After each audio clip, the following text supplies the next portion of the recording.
అర్హుడు. దేవుడు మన మధ్య సంచారము చేయుచున్నాడు. ఆయన సన్నిధి మన మధ్య ఉన్నది. ఎక్కడిద్దరు లేదా ముగ్గురు యేసుక్రీస్తు నామము పేరట కూడి ఉంటారో వారి మధ్య ఆయన ఉన్నాడు. దేవునికి స్తోత్రం కలుగునుగా. సో దేవుడు మన మధ్య ఉన్నాడు. ఆయన మన మధ్య సంచారము చేయుచున్నాడు. ఉన్న దేవుడు మనతో మాట్లాడే దేవుడు. మరి ప్రతిరోజు, ప్రతి ఆదివారము, ప్రతి సమయంలో ఆయన మనతో మాట్లాడుతున్నాడు.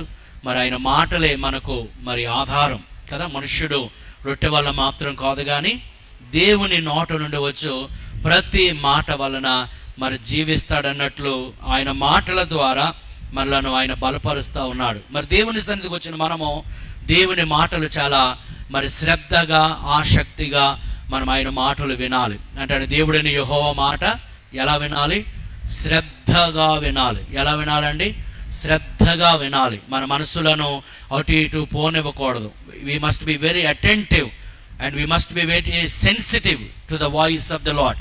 దేవుని స్వరమునకు మనం చాలా ఏమంటాము, అలర్ట్గా ఉండి, మెలకువగా ఉండి ఆయన మాటలు వినాలి. సమూయేలుతో దేవుడు మాట్లాడుతున్నప్పుడు సమూయేలు చెప్తూ ఉన్నాడు, ఇదిగో నీవు సెలవిమ్ము, నీవు సెలవిమ్ము, చిత్తము సెలవిమ్ము, ఇదిగో నీ దాసుడు ఆలకించుచున్నాడు. హల్లెలూయా.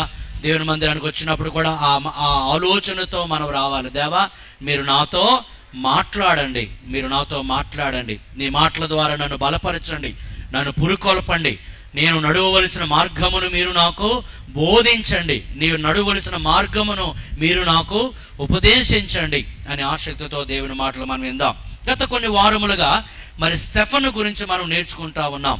స్టెఫను అపోస్తలుడు కాకపోయినా, ఒక సంఘ కాపరి కాకపోయినా, లేకపోతే ఆ సంఘములో ఉన్నతమైన నాయకత్వంలో లేకపోయినా, మరి ఒక సాధారణమైన ఒక సంఘ సభ్యుడిగా, మరొకలాగా చెప్పాలంటే ఆహారము వడ్డించుట కొరకు ఏర్పాటు చేయబడిన పరిచారకుడిగా ఉన్నాడే గాని చివరికి క్రీస్తు కొరకు స్టెఫను హతసాక్షి అయ్యాడు. దీని స్తోత్రం కలుగును గాక.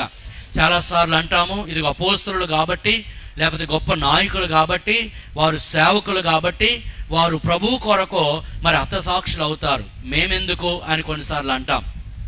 మేమెందుకు అంతలాగా మేము శ్రమ పడాలి అని మనం అంటాం. కానీ అపోస్తలుడు కాదు స్టెఫను, సాధారణ ఒక పరిచారకుడే, కానీ దేవుని కొరకు ఒక సాక్షిగా నిలబడ్డాడు. దేవుని కొరకు శ్రమలు అనుభవిస్తూ మరి ఆ ప్రభువు కొరకు చివరికి హతసాక్షి అయిపోయాడు. అతని యొక్క విశ్వాసము చాలా గొప్పది. అతడు విశ్వాసముతో నింపబడ్డాడు, పరిశుద్ధాత్మతో నింపబడ్డాడు, కృపతో నింపబడ్డాడు, దేవుని బలముతో నింపబడ్డాడు. మరి దేవుని యొక్క కృప చేత మరి ఆ సంఘములో ఘనముగా, బలముగా వాడపడ్డాడు. మరి స్టెఫను మంచి ప్రార్థనాపరుడని, స్టెఫను లేఖనముల యందు చాలా ప్రావీణ్యత కలిగిన వాడని మనం నేర్చుకున్నాం. అలాగే స్టెఫనుకి పరిచర్య యందు చాలా ఆసక్తి, పరిచర్య అంటే చాలా ఆసక్తి కలిగి మరి ఉండేవాడు. సంఘములో అటువంటి వారు ఉండాలి, పరిచర్య చేసేవారు, పరిచర్య అంటే ముందుకు వచ్చేవారు. ఆ రీతిగా ఉన్నప్పుడు సంఘము క్షేమాభివృద్ధి చెందుతుంది. సంఘములో ఉన్న ప్రతి ఒక్కరికి కూడా ఏదో ఒక పని దేవుడు అప్పగించాడు.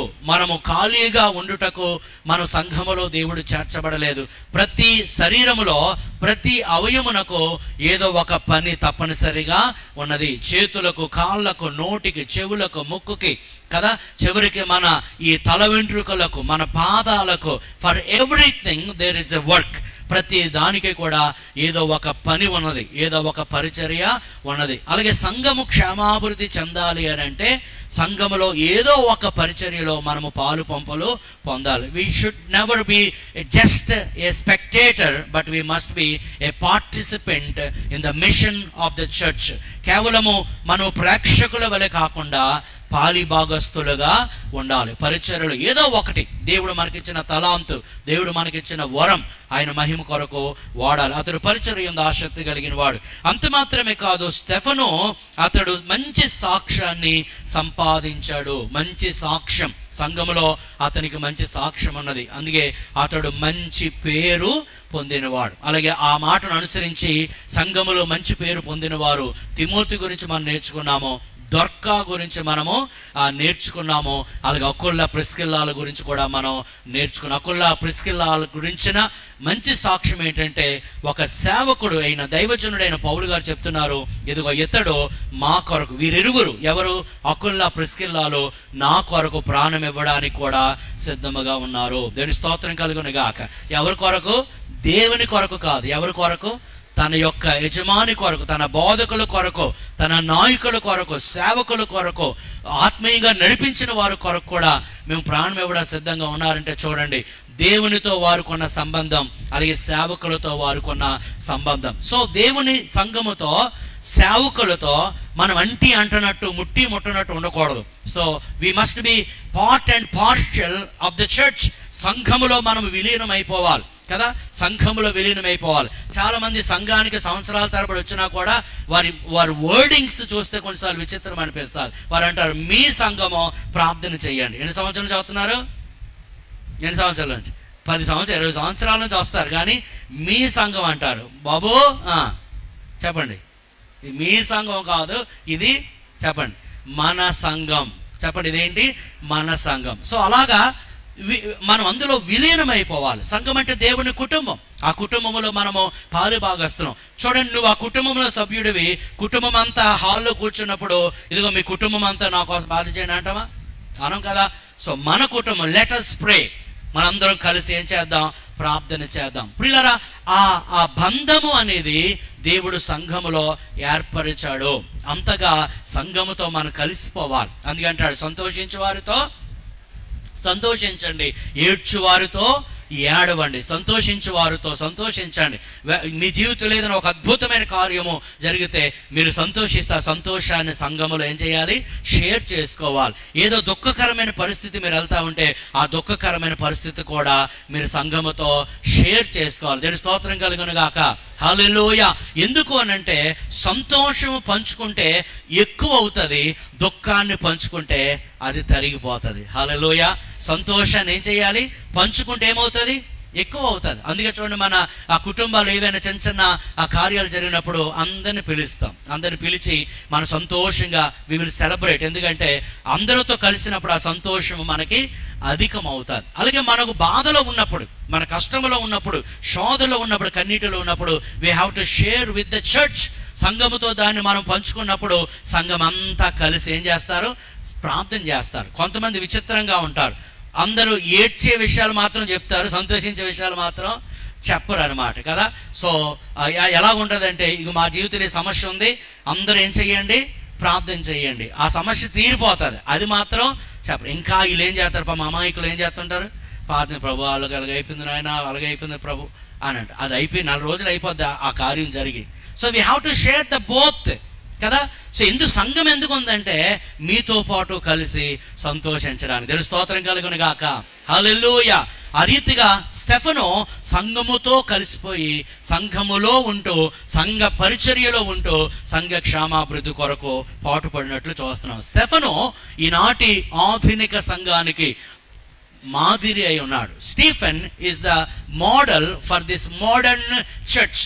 ఆధునిక సంఘములకు, ఆది సంఘములో ఉన్న స్టెఫను మాదిరిగా ఉన్నాడు. స్టెఫను చాలా విషయాలు మనము నేర్చుకోవచ్చు. ఈరోజు మరొక విషయాన్ని మనము ధ్యానం చేద్దాం స్టెఫను గురించి. అపోస్తల కార్యములు 7వ అధ్యాయము 54వ వచనము నుంచి 60వ వచనం వరకు. అపోస్తల కార్యములు 7వ అధ్యాయము 54వ వచనం నుంచి 60వ వచనం వరకు చదువుకుందామండి. వారి మాట విని కోపముతో మండిపడి అతనిని చూచి పండ్లు కొరికిరి.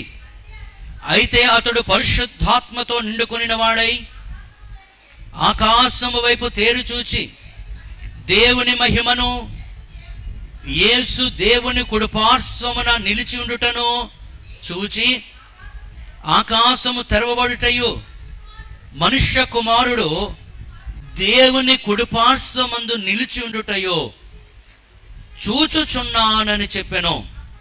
అప్పుడు వారు పెద్ద కేకలు వేసి చెవులు మూసుకొని చూడండి, ఏకముగా అతని మీద పడి పట్టణపు వెలుపలికి అతనిని వెళ్ళగొట్టి రాళ్ళు రువ్వి చంపిరి. చూడండి, రాళ్ళు రువ్వి చంపిరి. సాక్షులు సౌలు అను ఒక యవ్వనుని పాదముల యొద్ద తమ వస్త్రములు పెట్టిరి. ప్రభువును గురించి మొరపెట్టుచు, యేసు ప్రభువా నా ఆత్మను చేర్చుకొనమని స్టెఫను పలుకుచుండగా వారు అతనిని రాళ్లతో కొట్టిరి. అతడు మోకాళ్ళుని ప్రభువా వారి మీద ఈ పాపము మోపకమని గొప్ప శబ్దముతో పలికెను. ఈ మాట పలికి చనిపోయాను అనగా నిద్రించెను. సౌలు అతని చావునకు సమ్మతించెను. ఈ సౌలే తర్వాత పౌలుగా మార్చబడి, అంటే స్టెఫను చంపబడిన టైంలో ఈ సౌలు అక్కడ ఉన్నాడు. చెప్పాలంటే సౌలు పాదముల దగ్గరే వస్త్రములు పెట్టినట్లు మనము చూస్తున్నాం. సరే, చివరిగా స్టెఫను గురించి మనము ఆలోచన చేయాల్సిన విషయం, it is the extremeness of any disciple of Jesus Christ. యేసుక్రీస్తునందు విశ్వాసం ఉంచి ఆయన వెంబడించుచున్న ఏ శిష్యుని యొక్క అంతిమ గురి, లేకపోతే అంతిమంగా చివరికి జరిగే పరిస్థితి ఒకవేళ ఎక్కడ మనము చూస్తున్నాం అంటే, దేవుని కొరకు శ్రమ పడుటలో అంతిమంగా ఎదుర్కొనే శ్రమ ఇక్కడ మనం చూస్తున్నాం. So it is the extreme, అది చాలా విపరీతమైనది. దేవుని కొరకు శ్రమ పడుటలో చివరి దశ ఏంటి చెప్పండి? హతసాక్షి అయిపోవడం కదా, హతసాక్షి అయిపోవడం. ఒకసారి ఆలోచన మనం చేయాలి. స్టెఫను క్రీస్తు కొరకు హతసాక్షి అయిపోయాడు. ఎప్పుడైతే స్టెఫను ధర్మశాస్త్రమున విషయాలు వారందరికీ చెబుతూ ఉన్నారో, వారందరూ అనుకున్నారు యేసు ప్రభు గురించి ఎవరికి చెప్తా ఉన్నాడు. అక్కడ చెప్పబడిన మాట ముఖ్యముగా, ఇదిగో దేవుడు హస్తకృతాలయాల్లో నివసించడు అని ఆ చెప్పే మాట ఎప్పుడైతే విన్నారో వారికి దేవదూషణ చేస్తున్నాడు అని అనిపించి వారందరూ రాళ్ళు పట్టుకొని స్టెఫనుని చంపడానికి చూశారు. స్టెఫనులో ఉన్న చాలా అద్భుతమైన లక్షణాలు చూసాం. స్టెఫను పరిశుద్ధాత్మతో నింపబడినవాడు, దేవుని జ్ఞానముతో నింపబడినవాడు, దేవుని కృపతో నింపబడినవాడు, దేవుని యొక్క అభిషేకము పొందినవాడు, మంచి సాక్ష్యము కలిగినవాడు, మంచి విశ్వాసముతో నింపబడినవాడు, పరిచర్య అంటే ఆసక్తి కలిగినవాడు. నిజానికి సంఘానికి స్టెఫను లాంటి వారు కావాలి. కానీ స్టెఫను జీవితంలో చివరికి దేవుడు అనుమతించింది ఏంటి అని అంటే ప్రభువు కొరకు ప్రాణము పెట్టడం. దేవుని స్తోత్రం కలుగును గాక. సో అలాగని ప్రతి ఒక్కరూ ప్రభువు కొరకు హతసాక్షులు అవ్వాలని ఏమీ లేదు. దేవుడు ఎవరిని ప్రభువు నిమిత్తము ప్రాణము కోల్పోవడానికి ఆయన నిర్ణయించాడో వారు తమ ప్రాణమును కోల్పోవలసి రావచ్చు. కానీ అది ఏమంటామంటే extremeness of the sufferings for Christ, క్రీస్తు కొరకు పడే శ్రమలలో అది చాలా తీవ్రమైనది. అక్కడ నుంచి మనం కొంచెం వెనక్కి వద్దాం. ఏదండి ప్రభు కొరకు మరణించడం అనేది చివరిది, అంటే ఎక్స్ట్రీమ్నెస్, అది విపరీతమైనది కదా. అది కొందరికి దేవుని చేత నియమించబడింది. అందరూ హతసాక్షులు అవ్వలేదు, అందరూ హతసాక్షులు అవ్వలేరు, అందరూ హతసాక్షులు అవ్వాలని కూడా దేవుని నిర్ణయము కాదు. కానీ ప్రభువును నమ్మిన ప్రతి ఒక్కరూ కూడా ప్రభువు కొరకు శ్రమ పడడం అనేది మాత్రము ఖచ్చితంగా ఒక శిష్యుని జీవితంలో జరగాలి. ఎంతమందికి అర్థమైంది? సో దేవుని నమ్ముతున్న మనము ఒకవైపు దేవుని యొక్క ఆశీర్వాదములు అనుభవిస్తూనే ఒకవైపు దేవుని కొరకు శ్రమ పడడం మనం నేర్చుకోవాలి. దేవుని కొరకు శ్రమ పడడం నేర్చుకోవాలి. ఒకవేళ చివరికి ఆ పరిస్థితి వస్తే దేవుని కొరకు ప్రభువు కొరకు చెప్పండి అర్థమైతే ప్రాణాలు ఇవ్వడానికైనా సిద్ధపడాలి. That is discipleship. చూడండి, యేసు ప్రభుని వెంబడించడము అని అంటే కేవలము యేసు ప్రభు ఇచ్చే ఆశీర్వాదముల కొరకు వెంబడించడం కాదు. చూడండి, ఈరోజు క్రిస్టియన్డములో, క్రైస్తవ్యంలో ఎక్కువగా ఆశీర్వాదాల గురించే మాట్లాడుతూ ఉన్నారు, ఎక్కువగా సుఖవంతమైన జీవితం గురించే మాట్లాడుతూ ఉన్నారు. ఎక్కువగా ఐశ్వర్యము, అభివృద్ధి గురించే మాట్లాడుతూ ఉన్నారు. ఎస్, ఒకవేళ దేవుని నమ్మిన వారికి ఇవి కూడా దేవుడు అనుగ్రహిస్తాడు, ఇవ్వడని కాదు. కానీ మరి లాజరు సంగతి ఏంటి? లాజరు అతడు చనిపోయాడు. అతనేమైనా ఐశ్వర్యవంతుడుగా చనిపోయాడా? అతనేమైనా మేడలు, మిద్దెలు, వెండి బంగారాలు కలిగిన వాడుగా చనిపోయాడా? అతడు ఎలాగ చనిపోయాడు? అతడు చనిపోయే టైంకి కూడా అతని శరీరం నిండా కూడా కురుపులు. అర్థమవుతుందా? అంటే అతడు చనిపోయే టైంకి అతని వ్యాధి పూర్తిగా పోలేదు. రెండవది, లాజరు ఏమైనా ధనవంతుడా, కోటీశ్వరుడా? కాదు, కోటీశ్వరుడు కాదు. ఎలా చెప్పగలండి? అక్కడే రాయబడింది, లాజరు అనే ఒక దరిద్రుడు ఉండెను. ఈ దరిద్రుడు అనగా దరిద్రతలో, పేదరికంలో ఉన్న ఈ లాజరు ధనవంతుడు తినే ఆ రొట్టెలు లేదా ఆ బల్ల మీద నుంచి పడే రొట్టె తొనకలు అనగా రొట్టె చిన్న చిన్న ముక్కలు తీసుకొని దానితో అతడు ఆకలి తీర్చుకునేవాడు. అంటే లాజరు చనిపోయే టైంకి అతడు ధనవంతుడు కాదు, ఆరోగ్యవంతుడు కూడా కాదు. అంటే గమనించాలి, ప్రభువుని మనం నమ్ముకున్నది కేవలము ఆరోగ్యము కొరకు, ఐశ్వర్యము కొరకు కాదు. ఇది చాలా జాగ్రత్తగా మనం అర్థం చేసుకోవాలి. ఇంకా చెప్పాలంటే ఈరోజు చాలా బిజినెస్ జరుగుతూ ఉన్నది కేవలము ఈ ప్రాస్పరిటీ గాస్పెల్ మీద, ఈ అభివృద్ధి, ఐశ్వర్య సంబంధమైన సువార్త మీద. కొన్నిసార్లు దేవుని పిల్లలు కూడా అర్థం చేసుకోవాలి. ఎవరైనా బేదలుగా ఉంటే వారిని తక్కువగా చూడొద్దు. బేదలుగా ఉన్నంత మాత్రాన అది శాపమేమీ కాదు. బైబిల్ చెప్తుంది, దేశములో దరిద్రులు, బేదలు ఉండక మానరు. ప్రభు వచ్చినంత వరకు కూడా దేశంలో, సమాజంలో బేదలు ఉంటారు. చాలా మంది జీవిత విధానం ఎలా ఉంటుందంటే, ఒక మెట్టుకు ఎదిగిన తర్వాత వారి పాత స్థితి ఏం చేస్తారు, మర్చిపోతా ఉంటారు. వాళ్ళు అప్పట్లో ఆ స్థితిలో ఉన్నవాళ్ళే, అది మర్చిపోవద్దండి. వెన్ యూ గో హయ్యర్, నీ ఉన్నతమైన స్థితికి వెళ్ళినప్పుడు ఈ బేదవారిని తక్కువగా చూడదు, అవసరమైతే వారికి సహాయం చేయి. నా పాయింట్ ఇక్కడ గమనిస్తే, అతడు చనిపోయినంత వరకు దరిద్రుడిగానే ఉన్నాడు, చనిపోయినంత వరకు అతడు రోగిగానే ఉన్నాడు, కానీ అతడు పరలోకములో చోటు సంపాదించుకున్నాడు. దేవుని స్తోత్రం కలుగనగా. అదే దేవుని స్తోత్రం చెప్పండి, హల్లెలూయా. గాస్పెల్ అంటే దరిద్రుడిని, బేదవాడిని ధనవంతుడు చేసేది కాదు, లేకపోతే రోగము కలిగిన వాడిని ఆరోగ్యము గలవానుగా చేసేది కాదు. గాస్పెల్ అంటే ఒక పాపిని పరిశుద్ధముగా చేర్చేది. దేవుని స్తోత్రం కలుగనగా. ఒక పాపిని పరిశుద్ధునిగా చేసి ఎక్కడ చేర్చేది? పరలోకములో చేర్చేదే చెప్పండి, సువార్త. ఇది అసలు సిసలైన సువార్త. అది ప్రజలను, మనుషులను నరకములో నుండి, అగ్నిగుండములో నుండి, పాతాళములో నుండి విడిపించి పరలోకానికి తీసుకువెళ్ళేది సువార్త. సో అపోస్తలులు అటువంటి సువార్తను ప్రకటించారండి. ఈరోజు దేవుని పిల్లలుగా పిలువబడే మనము కొన్నిసార్లు మనకు చాలా కంఫర్ట్ జోన్స్ మనకు అలవాటు అయిపోయాయి. We are not coming out of our comfort zone to suffer for the lord. దేవుని కోసం శ్రమ పడడానికి మన సుఖాన్ని విడిచిపెట్టలేకపోతున్నాం కదా. మన యొక్క ఏమంటాము, సౌకర్యవంతమైన పరిస్థితులను విడిచిపెట్టలేకపోతున్నాము. కానీ ఆది కాలములో ఏకముగా ప్రభువు కొరకు, చెప్పండి అర్థమైతే, ప్రభువు కొరకు ఏకంగా ప్రాణాలు పెట్టారండి. దేవుని స్తోత్రం కలుగునుగాక. మరొకలా చెప్పాలంటే, ఆనాడు ప్రభువు కొరకు ప్రాణాలు పెట్టారు కనుకనే ఈరోజు ఇంకా క్రైస్తవ్యం ఇంకా బతికి ఉన్నది. ఆ ప్రభువు సంఘములో నీవు నేను సభ్యులుగా ఉన్నాం.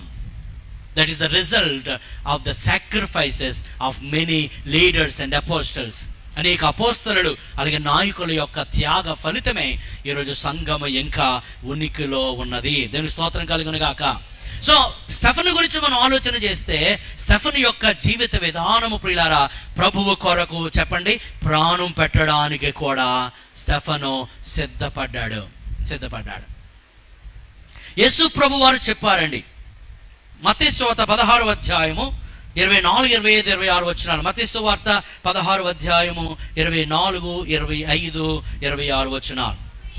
అప్పుడు యేసు తన శిష్యులను చూచి, చూడండి, తన శిష్యులను చూచి ఇలాగ చెప్తున్నాడు, ఎవడైనాను నన్ను వెంబడింపగోరిని ఎడల, చూడండి, ఎవరైనా నన్ను వెంబడించాలి అని అనుకుంటే, ఎవరైనా నాకు శిష్యుడుగా ఉండాలి అని అనుకుంటే తన్ను తాను ఉపేక్షించుకొని, ఒక మాట, తన్ను తాను ఉపేక్షించుకొని, హీ మస్ట్ డినై హిమ్సెల్ఫ్, అంటే నేను కాదు కదా, అంటే నన్ను నేనే ఏం చేస్తున్నాను, వదులుకుంటున్నాను అనమాట, ఉపేక్షించుకుంటున్నాను. అది అపోస్తలుడైన పౌలు అంటాడు, బ్రతుకుట క్రీస్తే, చావైతే లాభం. So I'm ready to do anything for the lord.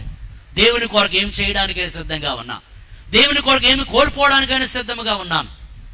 చూడు, ఎవరైనా ప్రభువుని వెంబడింపగోరిని ఎడల వారు మొట్టమొదటిగా తనను తాను ఏం చేయాలంట, ఉపేక్షించుకోవాలి. ఇంకా ఏమంటామంటే, నా మీద నాకు ఏమంటుంది, కోరిక ఉండకూడదు. నేను, నా ప్రాణం, నా శరీరం ఏమైపోతుందో అన్న ఆలోచన నుంచి మన ముందు ఏం చేయాలి, బయటకు రావాలి, తను తాను ఉపేక్షించుకోవాలి. అందుకే ఒక ఆయన అన్నాడు, ఐ మస్ట్ డై అన్నాడు. ఐ అనగా నేను ఏం చేయాలి, చనిపోవాలి, చనిపోవుటకు సిద్ధపడాలి, చనిపోవడం. I must die, I must deny myself. ఒకడు తను తాను ఉపేక్షించుకొని చెప్పండి. రెండవది ఏంటి, సిలువని ఎత్తుకోవాలి. ఎవరి సిలువ అమ్మా, అందరూ చెప్పండి, ఎవరి సిలువ, తన సిలువ. తన సిలువ అంటే ఎవరి సిలువ, ప్రభువు సిలువ కాదు. ప్రభువు సిలువ మనం ఎవరో కూడా మోయలు. ఆ సిలువ మన కొరకు, మన పాపముల ప్రాయశ్చిత్తార్థమై ప్రభువు మోసిన సిలువ. ఈ సిలువ ప్రభువు కొరకు శ్రమపడుటకు ఉపయోగపడే సిలువ. సిలువ అంటే ప్రభువు కొరకు శ్రమ పడడం, ప్రభువు కొరకు త్యాగం చేయడం, ప్రభువు కొరకు సాక్షిగా నిలబడడం. చివరికి ఎక్స్ట్రీమ్నెస్ చూసాం. చివరికి అవసరమైతే ప్రభువు కొరకు చెప్పండి ప్రాణాలు అర్పించడం. దేవునికి స్తోత్రం కలుగును గాక. అంటే ఒకడు తను తాను ఉపేక్షించుకోవాలి, తన సిలువను ఎత్తుకొని నన్ను ఆయన వెంబడించాలంటే చెప్పండి, అర్థమైతే ఆయన వెంబడించాలంటేనే, అర్థమైందా, ఆయన వెంబడించడం అంటేనే సిలువను ఎత్తుకోవడం, సిలువను మోయడం, ఆయన కొరకు శ్రమ పడడం కదా. తన సిలువను ఎత్తుకొని నన్ను వెంబడింపవలెను, తన ప్రాణమును రక్షించుకొనగోరువాడు దాని పోగొట్టుకొనును, నా నిమిత్తము తన ప్రాణమును పోగొట్టుకునేవాడు దాన్ని దక్కించుకొనును. ఒకవేళ స్టెఫను అప్పుడు రాళ్ళు పట్టుకొని వారు అందరూ చంపడానికి సిద్ధపడినప్పుడు, నేనన్నది కరెక్ట్ కాదు, మీరన్నదే కరెక్ట్, అసలు యేసుప్రభు ఎవరో నాకు తెలియదు, ఏదో అలా మాట్లాడేశాను కానీ నిజానికి యేసుబాబుకి నాకు సంబంధం లేదని అంటే, వాళ్ళ కింద రాళ్ళు పడేసి రాళ్ళు అక్కడ విడిచిపెట్టి స్టెఫన్ గారిని చంపకుండా విడిచిపెట్టొచ్చు. అంటే స్టెఫన్ ప్రాణం ఆ రోజు చెప్పండి కాపాడబడేది, కానీ ఈ ప్రాణము, ఈ ఆత్మ నరకమునకు వెళ్ళేది. అదే చెప్తున్నాడు ప్రభు, తన ప్రాణమును దక్కించుకొనగోరువాడు దానిని పోగొట్టుకొను అని. ఈ ప్రాణ ఆత్మ ఎక్కడికి పోతుంది చెప్పండి, అగ్నిగుండమునకు వెళ్ళిపోతుంది. కానీ తర్వాత ఏమన్నాడు, తన ప్రాణమును రక్షించుకొనగోరువాడు దానిని పోగొట్టుకొనును, నా నిమిత్తము తన ప్రాణమును పోగొట్టుకొనువాడు దానిని దక్కించుకొనును అని చెబుతూ 26వ వచనములో, ఒక మనుష్యుడు లోకమంతయు సంపాదించుకొని తన ప్రాణమును పోగొట్టుకుంటే అతనికి ఏమి ప్రయోజనం? ఒక మనుష్యుడు తన ప్రాణమునకు ప్రతిగా నేమి ఇవ్వగలడు? లోకమంతా సంపాదించుకున్నాడు, కానీ తన ఆత్మ ఎక్కడికి పోతే చెప్పండి, నరకానికి పోతే ఈ లోకంలో ఎంత సంపాదించినా ఏం ఉపయోగము? లోకమును సంతోషపెడుతూ, లోకాన్ని ప్లీజ్ చేస్తూ, లోకములో బ్రతుకుతూ, లోకం కొరకే బతుకుతూ ఉంటే మన ఆత్మ నిత్య నాశనానికి వెళ్ళిపోతుంది. అందుకంటే ఒకరు సర్వలోకమును సంపాదించుకొని తన ఆత్మను పోగొట్టుకుంటే వానికి ఏమి ప్రయోజనం? దేవుని స్తోత్రం కలుగును గాక. హల్లెలూయా. అపోస్తలుడైన పౌలు చెప్తా ఉన్నాడు, ఇదిగో బ్రతుకుట క్రీస్తే, చావైతే లాభం. అంటే ఏమంటున్నాడు పౌలు? నేను బ్రతికినా చెప్పండి క్రీస్తు కొరకే, ఒకరు చనిపోయినా క్రీస్తు కొరకే. స్టెఫను బ్రతికినా ప్రభువు కొరకే, అతడు చనిపోయినా క్రీస్తు కొరకే అతడు హతసాక్షి అయినట్లు మనం చూస్తా ఉన్నాం. కొన్ని మాటలు ఈరోజు మనం ప్రియులరా, దేవుని పిల్లలుగా ఆయన శిష్యులుగా పిలువబడుతున్న మనము ప్రభువు కొరకు శ్రమ పడడము నేర్చుకోవాలి. ప్రభువు కొరకు ప్రయాస పడడం నేర్చుకోవాలి. కొన్ని మాటలు చూద్దాం. యోహాను సువార్త 16 అధ్యాయం 33 వచనము. యోహాను సువార్త 16 అధ్యాయం 33 వచనము. మీకు సమాధానము కలుగునట్లు ఈ మాటలు మీతో చెప్పుచున్నాను. నా యందు మీకు సమాధానము కలుగునట్లు ఈ మాటలు చెప్పుచున్నాను. లోకములో మీకు శ్రమ చూడండి, లోకములో మీకు శ్రమ కలుగును. ఒక నిమిషం, లోకములో మీకు శ్రమ కలుగును అన్నాడు ప్రభు. మనమేమంటున్నాం? నాకు శ్రమ వద్దు, నేను శ్రమ పడను, I want to live a comfort life. ప్రభు ఏమంటున్నాడంటే లోకములో మీకు శ్రమ కలుగుతుంది, అయినను ధైర్యం తెచ్చుకోండి, ఎందుకంటే మీకంటే ముందు లోకము నన్ను శ్రమ పెట్టింది, నన్ను ద్వేషించింది. సో మనలో ఎవరైనా ప్రభు కొరకు శ్రమ పడతా ఉంటే ఆశ్చర్యపోవాల్సిన అవసరం లేదు. యేసుక్రీస్తును కూడా లోకము చెప్పండి శ్రమ పెట్టింది. ఆయన ఏమైనా చెడ్డు పని చేశాడా? ఎవరికైనా కీడు చేశారా? ఆయన ఎవరికైనా అన్యాయం చేశారా ప్రభువు? ఆయన ఎవరికి అన్యాయం చేయలేదే, ఎవరికి ఆయన కీడు చేయలేదే. మీరు అపోస్తలుల 10వ అధ్యాయం చూస్తే ఆయన అందరికీ మేలు చేయుచు, వ్యాధిగ్రస్తులను స్వస్థపరచొచ్చు, దయ్యముల చేత పీడింపబడిన వారిని విడుదల చేస్తూ ఆ ప్రజల మధ్య ఆయన సంచరించాడు. అయినా ఆయన శ్రమ అనుభవించవలసి వచ్చింది. సో ఆయన పడిన శ్రమ ఎవరి కోసమో చెప్పండి? మన కోసం, మన రక్షణ పొందు నిమిత్తం, మనము పాతాళము నుండి నరకము నుండి తప్పించబడు నిమిత్తం.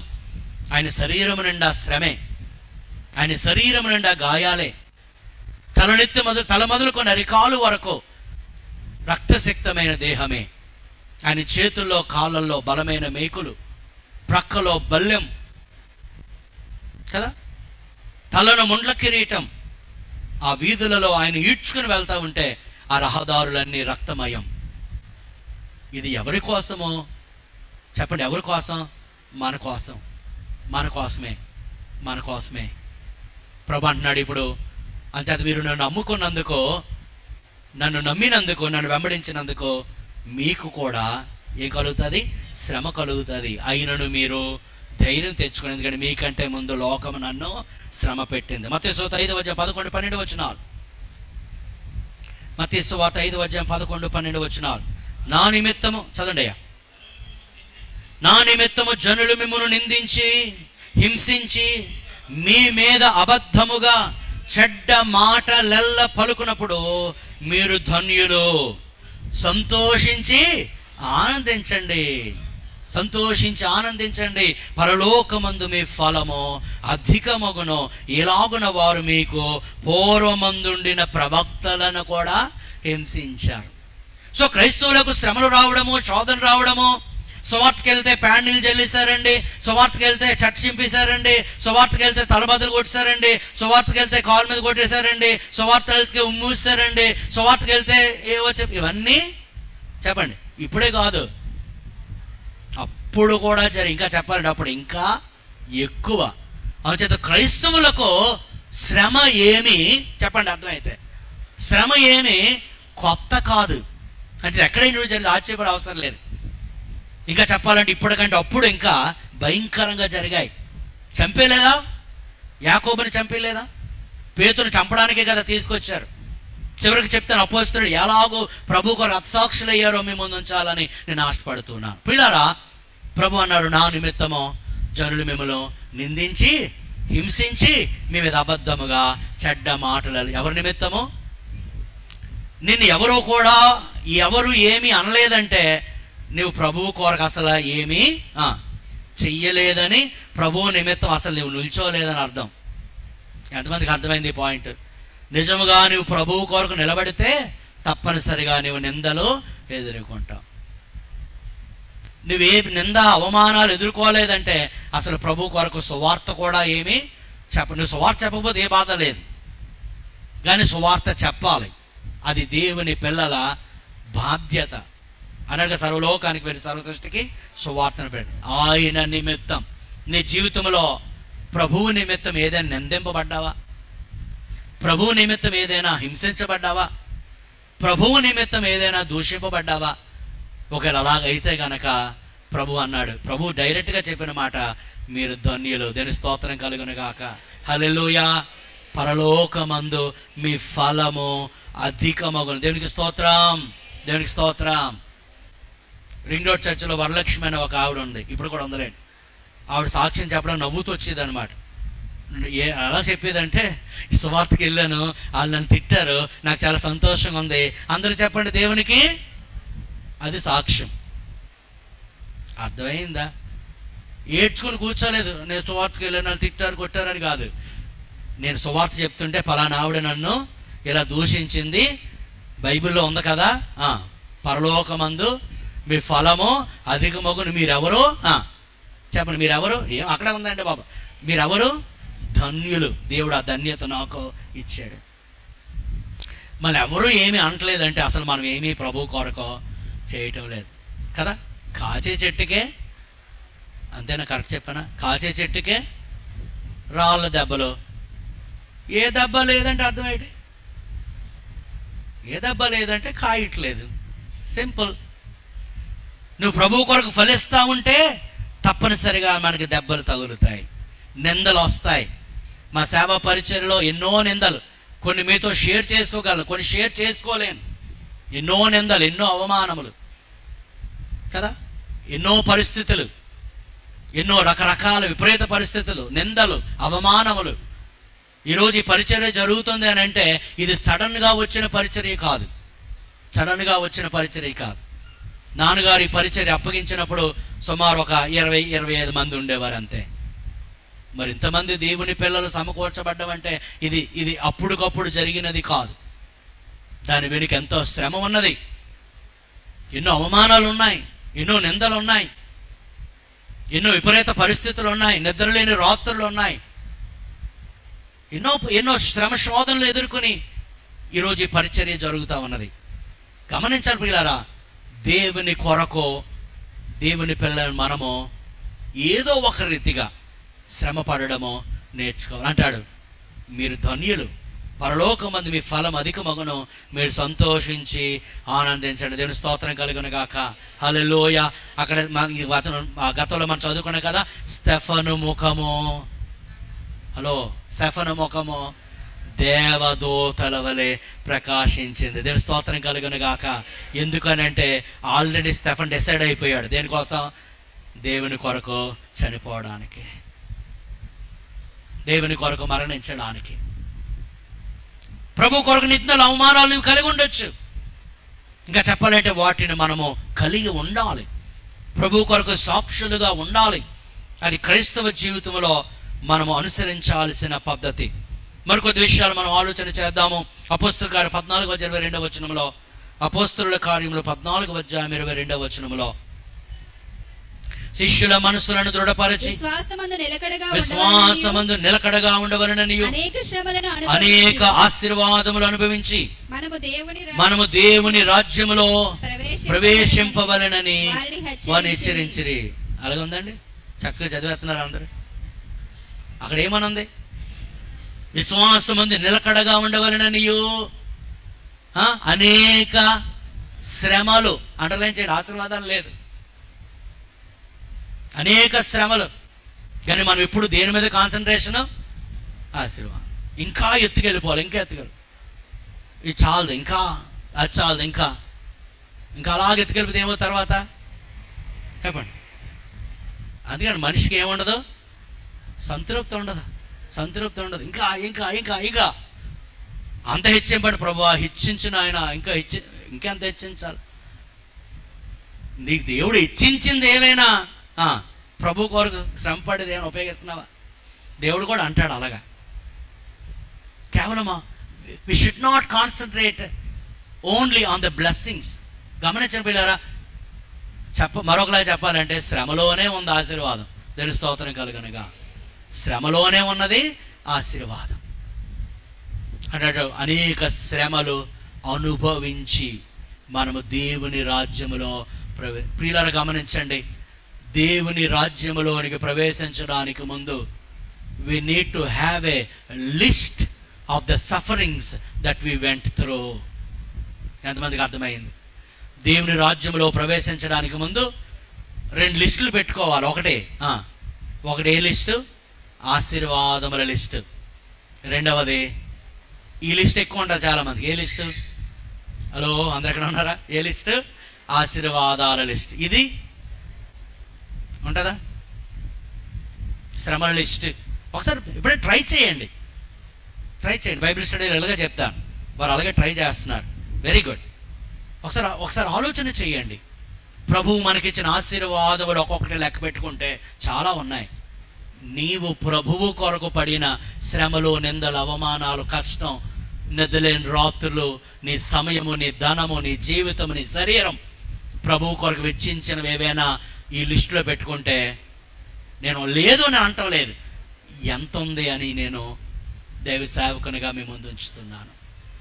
పౌలు అంటాడు, అంటే ఇంకా ఆ శిష్యుల మనస్సులను చెప్పండి దృఢపరచి, ఇంకా చెప్పమంటారా, శ్రమల్లోనే మన విశ్వాసం ఇంకా చెప్పండి దృఢపరచబడుతుంది. దేవుని స్తోత్రం కలుగును గాక. శ్రమలోనే మన విశ్వాసం బాగుంటుంది తెలుసా మీకు? అందుకని అనేక శ్రమలు అనుభవించి మనం దేవుని రాజ్యములోనికి ప్రవేశించాలని వారిని హెచ్చరించెను. దేవుని స్తోత్రం కలుగును గాక. హల్లెలూయా. రోమిలికి రాసిన పత్రిక 8వ అధ్యాయం 16-17 వచనాలు. రోమిలికి రాసిన పత్రిక 8వ అధ్యాయం 16-17 వచ్చి కొన్ని మాటలు మీకు జ్ఞాపకం చేయాలని ఆశపడతా ఉన్నాను. మనము దేవుని పిల్లలమని ఆత్మ తానే మన ఆత్మతో కూడా సాక్ష్యం ఇచ్చుచున్నాడు. మనము పిల్లలమైతే వారసులం. మనము పిల్లలమైతే వారసులం. ఇప్పుడు పేతురు రాసిన మొదటి పత్రిక 3వ అధ్యాయం 9వ వచనం చూడండి. మళ్ళీ ఇక్కడికి వద్దాం. పేతురు రాసిన మొదటి పత్రిక 3వ అధ్యాయం 9వ వచనం. అయితే మీరు చీకటిలో నుండి ఆశ్చర్యకరమైన 3:9 అమ్మా. ఆశీర్వాదమునకు వారసులగుటకు మీరు పిలువబడితిరి. ఆగండి. ఆశీర్వాదమునకు వారసులగుటకు మీరు పిలువబడి. ఇప్పుడు రోమిలికి రాసిన పత్రిక రండి. మనము దేవుని పిల్లలమని ఆత్మ తానే మన ఆత్మతో కూడా సాక్ష్యం ఇచ్చున్నాడు. మనము పిల్లలమైతే వారసులం. దేనికి వారసులము? అక్కడేమనుంది? ఆశీర్వాదమునకు. అందరూ చెప్పండి, మనం దేనికి వారసులము? ఆశీర్వాదమునకు వారసులం. కానీ ఇక్కడ రోమిలికి రాసిన పత్రికలో మాట గమనిస్తే, అనగా దేవుని వారసులము క్రీస్తుతో కూడా మహిమ పొందుటకు ఆయనతో శ్రమపడిన ఎడల క్రీస్తు తోడి వారసులం. దీని స్తోత్రం కలుగును గాక. ఎంతమందికి అర్థమైంది? క్రీస్తుని మనం నమ్ముకున్నందుకు క్రీస్తు ఒక జ్యేష్ఠ కుమారునిగా తండ్రి యొక్క ఐశ్వర్యానికి, తండ్రి యొక్క మహిమ ఘనత ప్రభావములకు, తండ్రి యొక్క స్వాస్థ్యమునకు ఎలాగ కుమారుడైన యేసుక్రీస్తు వారసుడో అర్థమవుతుందా? ఆయనను అనుసరించి ఆయనను వెంబడించే మనందరము కూడా ఆ ఆశీర్వాదమునకు వారసులమే. అయితే ఇక్కడేమన్నాడు? క్రీస్తుతో కూడా శ్రమ పడిన ఎడల. క్రీస్తుతో కూడా శ్రమ పడిన ఎడల అప్పుడు మనము క్రీస్తుతోడి వారసులం. ఇక్కడ దేనికి వారసులం అని అంటే, కేవలం ఇప్పుడు మనం చాలా విషయాలు మాట్లాడుకుంటున్నామే, ఇవి కాదండి. చెప్పాలంటే ఇవి చాలా అల్పమైనవండి బాబు. ఈ భౌతిక పరమైన బ్లెస్సింగ్స్ అన్నీ కూడా చాలా అల్పమైనవి. అసలు సిసలైన దానికి మన వారసులం. దేనికి వారసులం చెప్పడం అర్థమైతే, క్రీస్తు యొక్క మహిమకే వారసులం. అందరూ స్తోత్రం చెప్పండి. క్రీస్తు యొక్క మహిమకే వారసులం. యేసుక్రీస్తు వారు యోహాను సువార్త 17వ అధ్యాయంలో ఆయన ప్రార్థన చేస్తున్నాడు, తండ్రి నీవు నాకు ఏ మహిమ అయితే ఇచ్చావో ఆ మహిమను ఇదిగో వీరికి ఇచ్చాను. క్రీస్తుకి ఎంత మహిమ ఉన్నది. ఆయన మహోన్నతుడు, మహిమోన్నతుడు, ఆయన మహిమ కలిగిన దేవుడు. ఆ మహిమను చెప్పండి ఎవరికి ఇస్తానంటున్నాడండి? చెప్పండి, ఎవరైతే ఆయన వెంబడిస్తున్నారో వారికి ఆయన ఆ మహిమను ఇస్తానన్నాడు. అయితే ఆ మహిమ పొందడానికి నీవు నేను వారసులం. కానీ ఎప్పుడు? అక్కడ చూడండి, క్రీస్తుతో కూడా మహిమ పొందుటకు ఆయనతో శ్రమ పడిన ఎడల. ఈ మహిమ ఎప్పుడు ప్రత్యక్షం అవుతుంది మనకి? పేతురు రాసిన మొదటి పత్రిక మొదటి అధ్యాయంలో మనం చూస్తాం. పేతురు రాసిన మొదటి పత్రిక మొదటి అధ్యాయం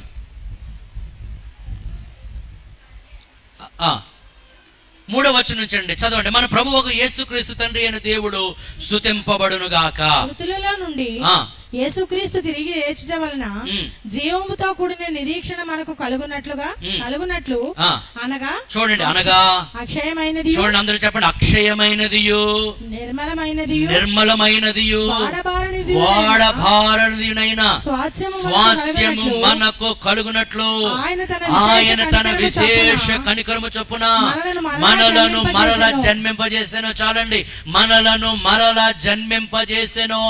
ఒకసారి మనం జన్మించాం, కానీ యేసుక్రీస్తుని మనం కలుసుకున్నప్పుడు, ఆయన మనతో మాట్లాడినప్పుడు, మన పాపాలు ఒప్పుకున్నప్పుడు, పాప క్షమాపణ పొందుకున్నప్పుడు, యేసుక్రీస్తుని రక్షకునిగా ప్రభువుగా మన జీవితాల్లోనికి చేర్చినప్పుడు మనము మరలా జన్మించాం. దాన్ని ఏమన్నాము? తిరిగి జన్మించుట. మరొకలాగా చెప్పాలంటే రక్షణ. దేవుని స్తోత్రం కలుగును గాక. ఎవరైతే రక్షణ పొందారో వారు అంటాడు అక్కడ స్వాస్థ్యం ఉన్నది. ఇది పరలోకమందు నీ కొరకు నా కొరకు భద్రపరచబడి ఉన్నది. ఆ స్వాస్థ్యం ఎటువంటిది? ఆ ట్రెషర్ ఎటువంటిది? స్వాస్థ్యం అనే మాట అర్థమవుతుందండి. ఇంగ్లీష్లో దాన్ని ట్రెషర్ అంటాం. అంటే అది ఒక ఏమంటామో, అది ఒక నిధి వంటిది కదా. అంటే దేవుని యొక్క ఆస్తి, దేవుని యొక్క స్వాస్థ్యం. ఆయన స్వాస్థ్యం ఏంటి? పరలోకం. పరలోకములో ఉన్న స్వాస్థ్యం అంటాడు అక్షయమైనదియు. ఈ లోకంలో ఉన్న స్వాస్థ్యం ఏమవుతుంది? క్షయమైపోద్ది. మీరు ఒక 500 రూపాయలు కట్ట ఒక 10 సంవత్సరాలు ఉంచండి బీరువాలో. ఇప్పుడు ఎవరు అలా ఉంచట్లేదులేండి. అక్కడ పెట్టితే ఏమొస్తుంది? ఎక్కడ బ్యాంకులో వడ్డీ వస్తుంది, అందరూ బ్యాంకులో ఎక్కడే లోపల. ఒకవేళ ఉంచితే 10 సంవత్సరాలు ఏమవుతుంది? అది చివికి పోతుంది. లెక్క పెట్టడం కూడా కష్టం. ఎందుకు? అది క్షయమైపోయే మనీ, క్షయమైపోయే బిల్డింగ్స్, క్షయమైపోయే బంగారం. కానీ అది పరలోకలో ఉన్నది, అది అక్షయమైనది. దేవుని స్తోత్రం కలుగునుగా. అది ఎన్నడూ కూడా వాడబారనిది, అందులో మలినము ఏది లేదు, నిర్మలమైనది. దేవుని స్తోత్రం కలుగునుగా. సో ప్రభుని మనం ఎందుకు నమ్ముకున్నాం? ఈ క్షయమైపోయే వాటి కొరకు కాదండి. అందరూ చెప్పండి, నేను యేసు ప్రభువుని నమ్ముకున్నది క్షయమైపోయే వాటి కొరకు కాదు. మరి ఎందుకు నమ్ముకున్నారు చెప్పారు? కానీ అక్షయమైన పరలోక రాజ్యం కొరకు. దేవుని స్తోత్రం కలుగును గాక.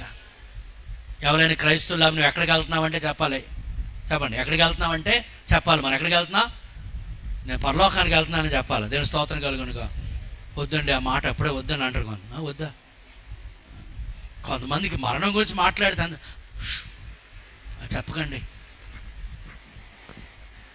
మరి పాటలు కూడా కొంతమంది అప్పుడే పాడతాం కదా. ఏది? పరలోకము నా దేశము పరదేశీ నేనేలా. చూసారు, కొంతమంది పాడడానికి కూడా భయపడుతున్నారు. ఆ పాట రాసిన అతను ఇదిగో మీరు సమాధి కార్యక్రమాలు అయినప్పుడు ఇది పాడుకోండి అని రాశాడా? పరదేశులమో. చూసారు, జడిసిపోతున్నారు. ఇక్కడ ఉండిపోతాం ఏంటి? ఆ పాట రాసినప్పుడు సమాధి కార్యక్రమానికి పాడుకోండి అని రాశాడా? పరలోకము నా దేశము పరదేశీ నేనేలా మాయలోకమేగా నేను యాత్రికుడను. ఎంతో అందమైనది పరలోకము, అసమానమైనది నా దేశము. నా దేశం ఎంతో అందమైనది పరలోకము, అసమానమైనది నా దేశము. ఎల్లప్పుడూ విశ్వాసంతో యాత్రను సాగింతును, ఎల్లప్పుడూ విశ్వాసముతో యాత్రను సాగింతును. పరలోకము నా దేశము పరదేశీ నేనేలా మాయలోకమేగా నేను యాత్రికు. మనం ఎవరమే? పరదేశులం. మన దేశము పరలోకం. మనం యాత్రికులం, మన పరదేశులం.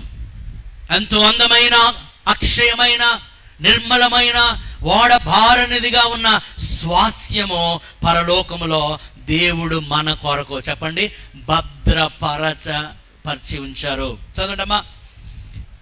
కడవరి కాలమందు బయలుపరచబడుటకు సిద్ధముగానున్న రక్షణ మీకు కలుగునట్లు విశ్వాసము ద్వారా దేవుని శక్తి చేత కాపాడబడు మీ కొరకు ఆ స్వాస్థ్యము పరలోకమందు భద్రపరచబడి ఉన్నది. ఇందువలన మీరు మిక్కిలి ఆనందించండి. నేను స్తోత్రం కలుగును గాక. పరలోకంలో నాకు స్వాస్థ్యం ఉన్నది అని మనకు ఆనందం. కొన్నిసార్లు ఈ భూమి మీద మనకు స్థలం లేకపోవచ్చు, మనకు పొలం లేకపోవచ్చు, మనకు వెండి బంగారాలు లేకపోవచ్చు. మనందరికీ కూడా చెప్పండి పరలోకంలో ఒక సాక్ష్యం ఉంది. లాజర్కి భూమి మీద ఎంత ధనం ఉందండి? లాజర్కి ఎంత డబ్బు ఉన్నది? ఎంత ఆస్తిపాస్తులు ఉన్నాయి? ఎన్ని బంగళాలు ఉన్నాయి? కానీ పరలోకంలో అతనికి స్వాస్థ్యం ఉన్నది. దేవుని స్తోత్రం కలుగునుగా. పిల్లలు కేవలము భౌతికమైన విషయాల గురించే ఆలోచించవద్దు, అవి క్షయమైపోతాయి. ఆయన రాకడెప్పుడో మనకు తెలియదు, మన పోకడెప్పుడో మనకి తెలియదు. ప్రమాదాలు ఎంత ఘోరంగా ఉన్నాయి. అహ్మదాబాద్ నుంచి బయలుదేరింది ఫ్లైట్. సుమారు ఎంతమంది అండి? మేబీ 280 280 మంది. ఆ వీడియో ఎయిర్ హోస్టెస్ ఆ పైలట్లు అందరికీ టాటా చెప్తూ సంతోషంగా బయలుదేరి వెళ్ళారు. ఈవెన్ వితిన్ 5 minutes ఆ విమానం కూలి అందులో ఒక్కడు తప్ప అందరూ చనిపోయారు. వారు అనుకుని ఉంటారా? అందరికి బాయ్ చెప్పి మళ్ళా వస్తాం, మళ్ళా చూద్దాం అని చెప్పి సంతోషంగా వెళ్ళి ఉండొచ్చు. కానీ అంతలోనే వారి ప్రాణాలు పోయాయి. అన్నిటికీ గ్యారెంటీ ఉందండి. మీ నెత్తి మీద తిరుగుతున్న ఫ్యాన్కి కూడా గ్యారెంటీ ఉంది, ఉందా? కానీ మనకు గ్యారెంటీ లేదు. అందుకే కేవలం భూ సంబంధమైన వాటి మీద మనసు పెట్టద్దు. ఇక ఇదే జీవితం, దేవుడు నన్ను ఆశీర్వదించేశాడు, దేవుడు గొప్ప చేసేసాడు, నాకు ఇంక తిరుగులేదు అని కేవలం భౌతికంగా దీవించబడినందుకు సంబరపడిపోవద్దు. ఆయన పరలోకంలో చేరతామో లేదో మన జీవితాన్ని ఎల్లప్పటికీ ఎప్పుడు కూడా సిద్ధపరచుకుంటా ఉండాలి. నువ్వు రక్షణ పొందకపోతే, నువ్వు మారు మనసు పొందకపోతే, నువ్వు పాప క్షమాపణ పొందకపోతే, నువ్వు నమ్మి బాప్తిసం పొందకపోతే, బైబిల్ చెప్తుంది నమ్మి బాప్తిసం పొందిన వాడు రక్షింపబడును, నమ్మని వానికి శిక్ష విధించబడును. నేను శిక్షించడానికి కాదు, నిన్ను రక్షించి పరలోకములో చెప్పండి నీకు ఆ స్వాస్థ్యం ఇవ్వడానికి యేసుక్రీస్తు లోకానికి వచ్చి. దీన్ని బట్టి మీకు ఆనందం, గాని అవసరమును బట్టి నానా విధములైన శోధనల చేత ప్రస్తుతమున కొంచెము కాలము మీకు దుఃఖము కలుగుచున్నది. అపోస్తలుని పేతురు శ్రమలలో ఉన్న సంఘానికి ఈ పత్రిక రాశాడు. మీకు అర్థమవుతుందా? అపోస్తలుని పేతురు శ్రమలలో ఉన్న, హింసింపబడుతున్న సంఘానికి ఈ పత్రిక రాశాడు. విశ్వాసులారా, సంఘమా, మీకు శ్రమ కలుగుతుందని బాధపడద్దు, హింసలు కలుగుతున్నాయని దుఃఖపడద్దు. కానీ దుఃఖము కలుగుట సహజమే, కానీ అది కొంతవరకే. నానా విధమైన శోధనలు కలుగుతున్నాయి మీకు, అది కొంతకాలమే. నశించిపోవు సువర్ణము అగ్ని పరీక్ష వలన శుద్ధపరచబడుచున్నది కదా, దానికంటే అమూల్యమైన మీ విశ్వాసము ఈ శోధనల చేత పరీక్షకు, ఈ విశ్వాసానికి ఏముంది ఇప్పుడు? పరీక్ష. అందుకే శోధనలు, శ్రమలు, నిందలు, అవమానాలు, ప్రభువు నిమిత్తం నువ్వు నిందించబడినప్పుడు, ప్రభువు నిమిత్తం దూషించబడినప్పుడు, ప్రభువు నిమిత్తం నీ వీధిలో ఉన్నవారు, నీ బంధువులు, నీ స్నేహితులు, నీ సొంత కుటుంబ సభ్యులు నేను దూషించి ద్వేషించినప్పుడు ఆ విశ్వాసం నిలబడతావా లేదా వెనక్కి వెళ్ళిపోతావా? అది నీ జీవితానికి ఒక పరీక్ష. నీవు కొన్నిసార్లు విశ్వాస జీవితంలో ముందుకు వెళుతున్నప్పుడు నిన్ను అపహాస్యం చేసేవారు ఉంటారు. కొన్నిసార్లు బయట నుండి కాదు, కొన్నిసార్లు నీ ఇంటిలో ఉన్నవారే నేను ఏం చేస్తారు? అపహాస్యం చేస్తారు, నేను వెనక్కి లాగడానికి ప్రయత్నం చేస్తారు. ఇదంతా నీ విశ్వాసానికి చెప్పండి ఒక పరీక్ష. దానికంటే అమూల్యమైన విశ్వాసము ఈ శోధనల చేత పరీక్షకు నిలిచినదై. చూడండి, ఇప్పుడు ఇంపార్టెంట్, యేసుక్రీస్తు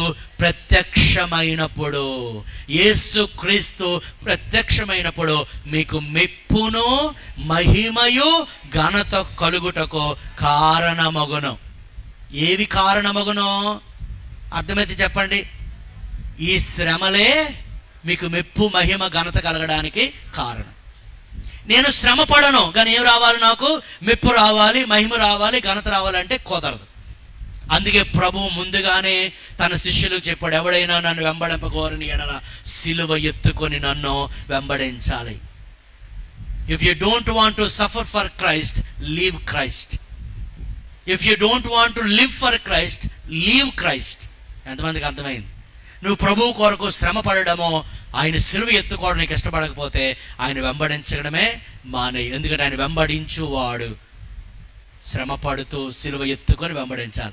అలాగని ఈ శ్రమను నేను ఎవరు అనుభవిస్తానని అనుకొని ఒకవేళ ఆయన నుంచి వెనక్కి వెళ్ళిపోతే ఆయనను వెంబడించువాడే, చెప్పండి, నిత్య జీవము గలవాడు. ఒకరోజు పేతురు చెప్తూ ఉన్నాడు యేసు ప్రభుతో, అయ్యా మేము సమస్తమును విడిచిపెట్టి నిన్ను వెంబడించాం. మార్కు సువార్త 10:28-30 వచనాలండి. త్వరగా చదువుకుందాం. మార్కు సువార్త 10:28-30 వచనాలు. ఇదిగో మేము సమస్తమును విడిచిపెట్టి వెంబడించాము, నిన్ను వెంబడించితిమని ఆయనతో చెప్పసాగాను. చూడండి చూడండి చూడండి, పేతురు అంటున్నాడు. ఏమన్నారండి? అందరు ఇక్కడ ఉన్నారా? ఏమన్నారు పేతురు గారు? ప్రభువా మిమ్మును సమస్తమును విడిచిపెట్టి నిన్ను వెంబడించు. ఒకరోజు ప్రభు అన్నాడు, పేతురు, యోహాను నన్ను వెంబడించండి అంటే తమ వలలు విడిచిపెట్టి, తన ఇంటి వారిని విడిచిపెట్టి, తండ్రిని కూడా విడిచిపెట్టి ప్రభు వెంట వెళ్ళిపోయారు. ఇప్పుడు అడుగుతున్నాడు పేతురు, అయ్యా నువ్వు రమ్మంటే నీ వెనకాల వచ్చేసాం, సమస్తం విడిచిపెట్టాం, మాకేం లాభం అని అడిగితే ప్రభు అంటున్నాడు, అందుకు యేసు ఇట్లా నేను నా నిమిత్తమును, చూడండి చూడండి, నా నిమిత్తమును, సువార్త నిమిత్తమును, ఇంటినైనను, అన్నదమ్ములనైనను, అక్క చెల్లెండునైనను, తల్లిదండ్రులనైనను, పిల్లలనైనను, భూములనైనను విడిచినవాడు. ఇప్పుడు చూడండి, విడిచినవాడు ఏంటండి? విడిచినవాడు ఎవరి నిమిత్తమో? ప్రభువు నిమిత్తం. You have to lose. అందుకే నేను చాలాసార్లు చెప్తాను, ప్రభువుని నమ్ముకోవడం అంటే కేవలం పొందుకోవడం మాత్రమే కాదు. ప్రభువుని నమ్ముకోవడం అంటే కొన్నింటిని నీవు కోల్పోవడం. విడిచిన వాడు ఇప్పుడు ఇహమందును, చూడండి చూడండి, ఇప్పుడు ఇహమందు హింసలతో పాటు, అదే సంగతి. ఇహమందు ఏం కలుగుతాయి? హింసలు కలుగుతాయి. నువ్వు చెడ్డ పని చేస్తే ఎవడు నిన్ను హింసించడం, ఎవడు నిన్ను బాధపడతాడా? ఇంకా చెప్పాలంటే భుజం తట్టి, బా సూపర్ అని నీళ్ళటోడు లేడు అంటారు. ఎవరికైనా 2-3 ఉన్నారనుకోండి, పిల్లలు కాదు, 2-3 భార్యలు ఉన్నారనుకోండి, అది ఎంత గొప్ప కాళ్ళ దగ్గరేసేది, నాకు 2-3 అని చెప్తాడు. ఇంకా పక్కనోడు వచ్చి భుజమే చేయతట్టి, బా యు ఆర్ గ్రేట్. దేనికి? చెడ్డ పని చేసినందుకు, చెత్త పని చేసినందుకు. చూడు ఈరోజు ఎక్కడ చూసినా ఆ వీడియోస్ వీడియోస్ వీడియోస్, బా ఎంత బాగుంది. మంచి పని చేస్తే తప్పనిసరిగా శ్రమ కలుగుతుంది, కష్టం కలుగుతుంది కదా. నీతి కొరకు నిలబడితే తప్పనిసరిగా నిందలు, అవమానాలు వస్తాయి. మళ్ళీ చెప్తున్నా, if you compromise with the world, world will be with you. If you compromise with the world, world will be with you, but not Jesus. నీవు లోకంతో రాజీ పడిపోతే లోకం నీతోనే ఉంటుంది, కానీ ఎవరు ఉండరు నీతో? యేసయ్య ఉండడు. నీకెవరు కావాలో నిర్ణయించుకో. లోకం కావాలా? యేసుప్రభు ఎవరిని బలవంతం చేయలేదండి. వాడు వెళ్ళిపోయాడు. ఎవరు నిత్య జీవము కావాలని వచ్చాడే, ఒక ధనవంతుడు, ఒక అధికారి, ఒక యవనస్తుడు. నిత్య జీవం కావాలని వస్తే ప్రభు అలా ఉండి ఎలా ఉండాలని చెప్పాడు. చివరికి అవన్నీ నేను చిన్నప్పటి నుండి చేస్తున్నానంటే ప్రభు అన్నాడు, నీ ఆస్తి నమ్మి పేదలకు ఇచ్చి వచ్చి నన్ను వెంబడించము అని చెప్పగానే అతడు మిక్కిలి వ్యసనపడి ముఖము చిన్నబుచ్చుకొని వెనక్కి వెళ్ళిపోయాడు. అప్పుడు యేసుప్రభు వెనకాల పరిగెత్తేళ్ళాడా? ఆడు పరిగెత్తను, యేసు పరిగెత్తను, వాడు పరిగెత్తను, యేసు పరిగెత్తను. చివరికి ఒక దగ్గర దొరికాను, ఆయన పట్టుకొని నమ్ముతావా నమ్మవా అని అన్నాను. ఉందా బైబిల్లో? That's your choice, that's your choice. నాకు ఇంకా లోకమే కావాలి, ఇంకా నేను పాపములోనే ఉంటా, ఇంకా నాకు ప్రభు అవసరం లేదంటే దట్స్ యువర్ చాయిస్. నరకమునకు వెళ్ళడం దట్స్ యువర్ చాయిస్. కానీ ప్రభువు నిన్ను ప్రేమించి నరకము నుండి తప్పించుటగా ఆయన ఈ లోకానికి వచ్చాడు. ఇహమందు హింసలు, పరమందు నిత్య జీవము. దేవుని స్తోత్రం కలుగును గాక. ప్రభు నమ్మినందుకు హింస వస్తుందండి, శ్రమ కలుగుతుందండి, నిందలు అవమానాలు గుండా వెళ్తామండి. ఇంకా చదవండి అమ్మా. ఇప్పుడు హింసలతో పాటు నూరంతలుగా ఇండ్లను అన్నదమ్ములను అక్క చెల్లెండ్రను తల్లులను పిల్లలను భూములను అదేంటి? అనేక మంది అక్క చెల్లెండ్రు తల్లులు తమ్ముళ్ళు అందరూ ఎవరు? సంఘం. దేవుని స్తోత్రం కలుగును గాక. హల్లెలూయా హల్లెలూయా. ఇంకా చదవండి అమ్మా. రాబో లోకమందు నిత్య జీవమును పొందుదువని. ఆ రెండు ఒక దగ్గర పెడదాం. ఇహమందు హింసలును రాబోవు కాలమందు నిత్య జీవమును నీ కలుగును. ఎవరికి చెప్పండి అర్థమైతే? ఎవరైతే యేసు ప్రభువుని వెంబడిస్తారో. వెంబడించినందుకు హింసలు కలుగుతాయి, కానీ అది కొంతకాలమే. ప్రభు ప్రత్యక్షమైనప్పుడు మనకి మెప్పు మహిమ ఘనత కలుగుతుంది. ఆయన నమ్మినందుకు హింసే, ఆయనను వెంబడిస్తున్న ఆ క్రమములో కూడా నీవు అనేకమైన నిందల అవమానాలు మళ్ళీ చెప్తున్నాను. కొన్నిసార్లు సొంత ఇంటి వారే నిన్ను హేళన చేస్తారు. నీకే కావాలి దేవుడు కదా, లేకపోతే నువ్వు పెద్ద భక్తుడు, వాళ్ళు చేసేదేం లేదు. కొన్నిసార్లు మన హేళన చేస్తారు. అది ఆ ప్రయాణంలో ప్రభువు కొరకు ఏం చేయాలి? మనము నిలబడాలి. దేని స్తోత్రం కలుగును గాక. హల్లెలూయా. ఫిలిప్పీయులకు రాసిన పత్రిక 1వ అధ్యాయం 30వ వచనము. ఫిలిప్పీయులకు రాసిన పత్రిక 1వ అధ్యాయం 30వ వచనము.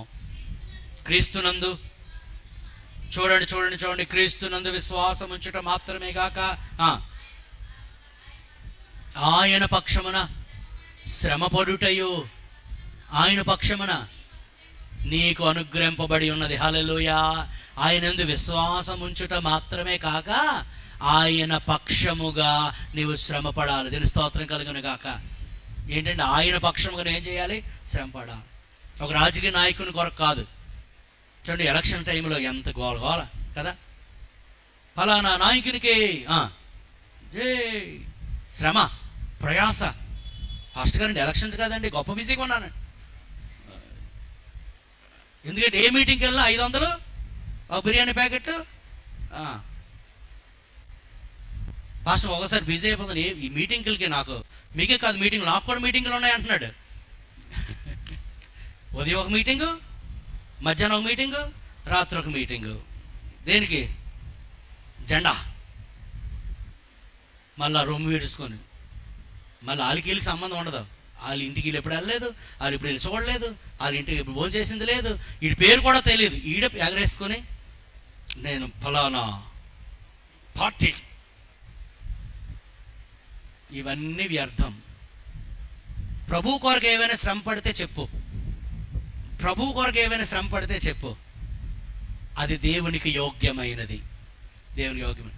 కొంతమంది అంటారు, పాస్టర్ గారండి రాజకీయాల్లో మొత్తం డబ్బులన్నీ కోట్లు ఉండేవండి, ఇదిగో ఈ కోట ఒకటే ఉండిపోయిందండి.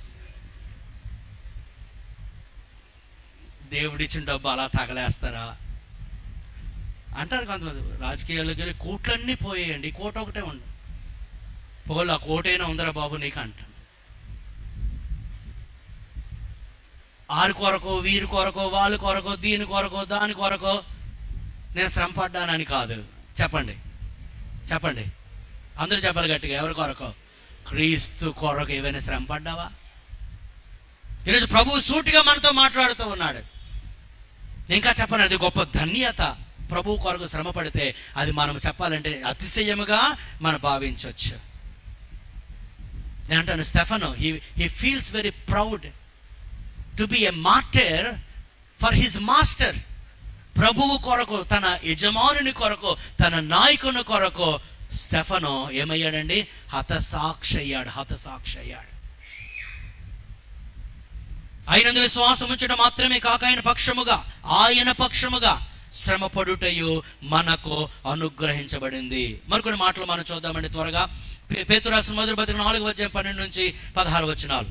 నేను వీటిని వివరించను, జస్ట్ కొంత మాటలు చదివి ముందుకు వెళ్ళాలని ఆశపడుతున్నా. పేతురు రాసిన మొదటి పత్రిక 4:12-16 ప్రియులారా, మిమ్మల్ని శోధించుటకు మీకు కలుగుచున్న అగ్ని వంటి మహాశ్రమని గురించి మీకు ఏదో ఒక వింత సంభవించినట్లు ఆశ్చర్యపడకూడదు. క్రీస్తు మహిమ, చూడండి, క్రీస్తు మహిమ బయలుపరచబడినప్పుడు మీరు మహానందముతో సంతోషించు నిమిత్తం. మీరు క్రీస్తు మహిమ బయలుపరచబడినప్పుడు మీరు సంతోషించాలి అని అంటే క్రీస్తు శ్రమలలో ఇప్పుడు మీరు చెప్పండి పాలివారై ఉన్నట్లుగా సంతోషించండి. దేవుని స్తోత్రం కలుగును గాక. అంటే ముందు శ్రమ పడకుండా దేవుని మహిమను మనము చూడలేము. క్రీస్తు నామము నిమిత్తము మీరు నిందపాలైన ఎడల మహిమాస్వరూపి అయిన చదవండమ్మా, మహిమాస్వరూపి అయిన ఆత్మ అనగా దేవుని ఆత్మ మీ మీద నిలుచున్నాడు కనుక మీరు ధన్యులు. చూడండి, బైబిల్ అంతట్లో మనకి ఏం కనబడుతుంది? మీకు అర్థమైతే చెప్పండి. ఎవరు ధన్యులంట? ఎవరు ధన్యులు? చెప్పండి, ఎవరు ధన్యులు? ఎవరు ధన్యులు? ప్రభువు కొరకు శ్రమ పడిన వారు ధన్యులు. చాలాసార్లు ఏమనుకుంటాం, వాడిదిరా లైఫ్, 4 కార్లు, 4 మేళ్ళు, 4 ఉంగరాలు, 8 ఉంగరాలు, తర్వాత ఆడిది లైఫ్. ధన్యత అంటే అది. కానీ బైబిల్ చెప్తుంది అది కాదు ధన్యత. అర్థమవుతుందా ఏమంటున్నాడు? చాలా వచనాలు చూస్తాం, అన్నిటిలో కూడా ధన్యత ఎందులో ఉన్నది? ప్రభువు కొరకు శ్రమ. మీరు ధన్యులు. మీలో ఎవడును నరహంతుడుగా గాని, దొంగగా గాని, దుర్మార్గుడిగా గాని, పరుల జోలికి పోవడగని బాధ అనిపింపతగదు. ఎవడైనను క్రైస్తవుడైనందుకు బాధ అనిపించిన ఎళ్ళ అతడు సిగ్గుపడక ఆ పేరును బట్టియే దేవుని మహిమ పరచవాలి. దేవుని స్తోత్రం కలుగును గాక. క్రీస్తుని నమ్ముకున్నందుకు మనం ఏం చేయకూడదటండి? చెప్పండి, ఏమకూడదు? సిగ్గుపడకూడదు. నువ్వెవరైనా యేసుప్రభు బిడ్డనని చెప్పడానికి సిగ్గుపడుతున్నావా? నీ ఆఫీసులో నీవు క్రైస్తవుడు అని చెప్పుకోవడం సిగ్గుపడుతున్నావా? నీ డిపార్ట్మెంట్లో నీవు క్రైస్తవుడు అని చెప్పుకోవడం సిగ్గుపడుతున్నావా?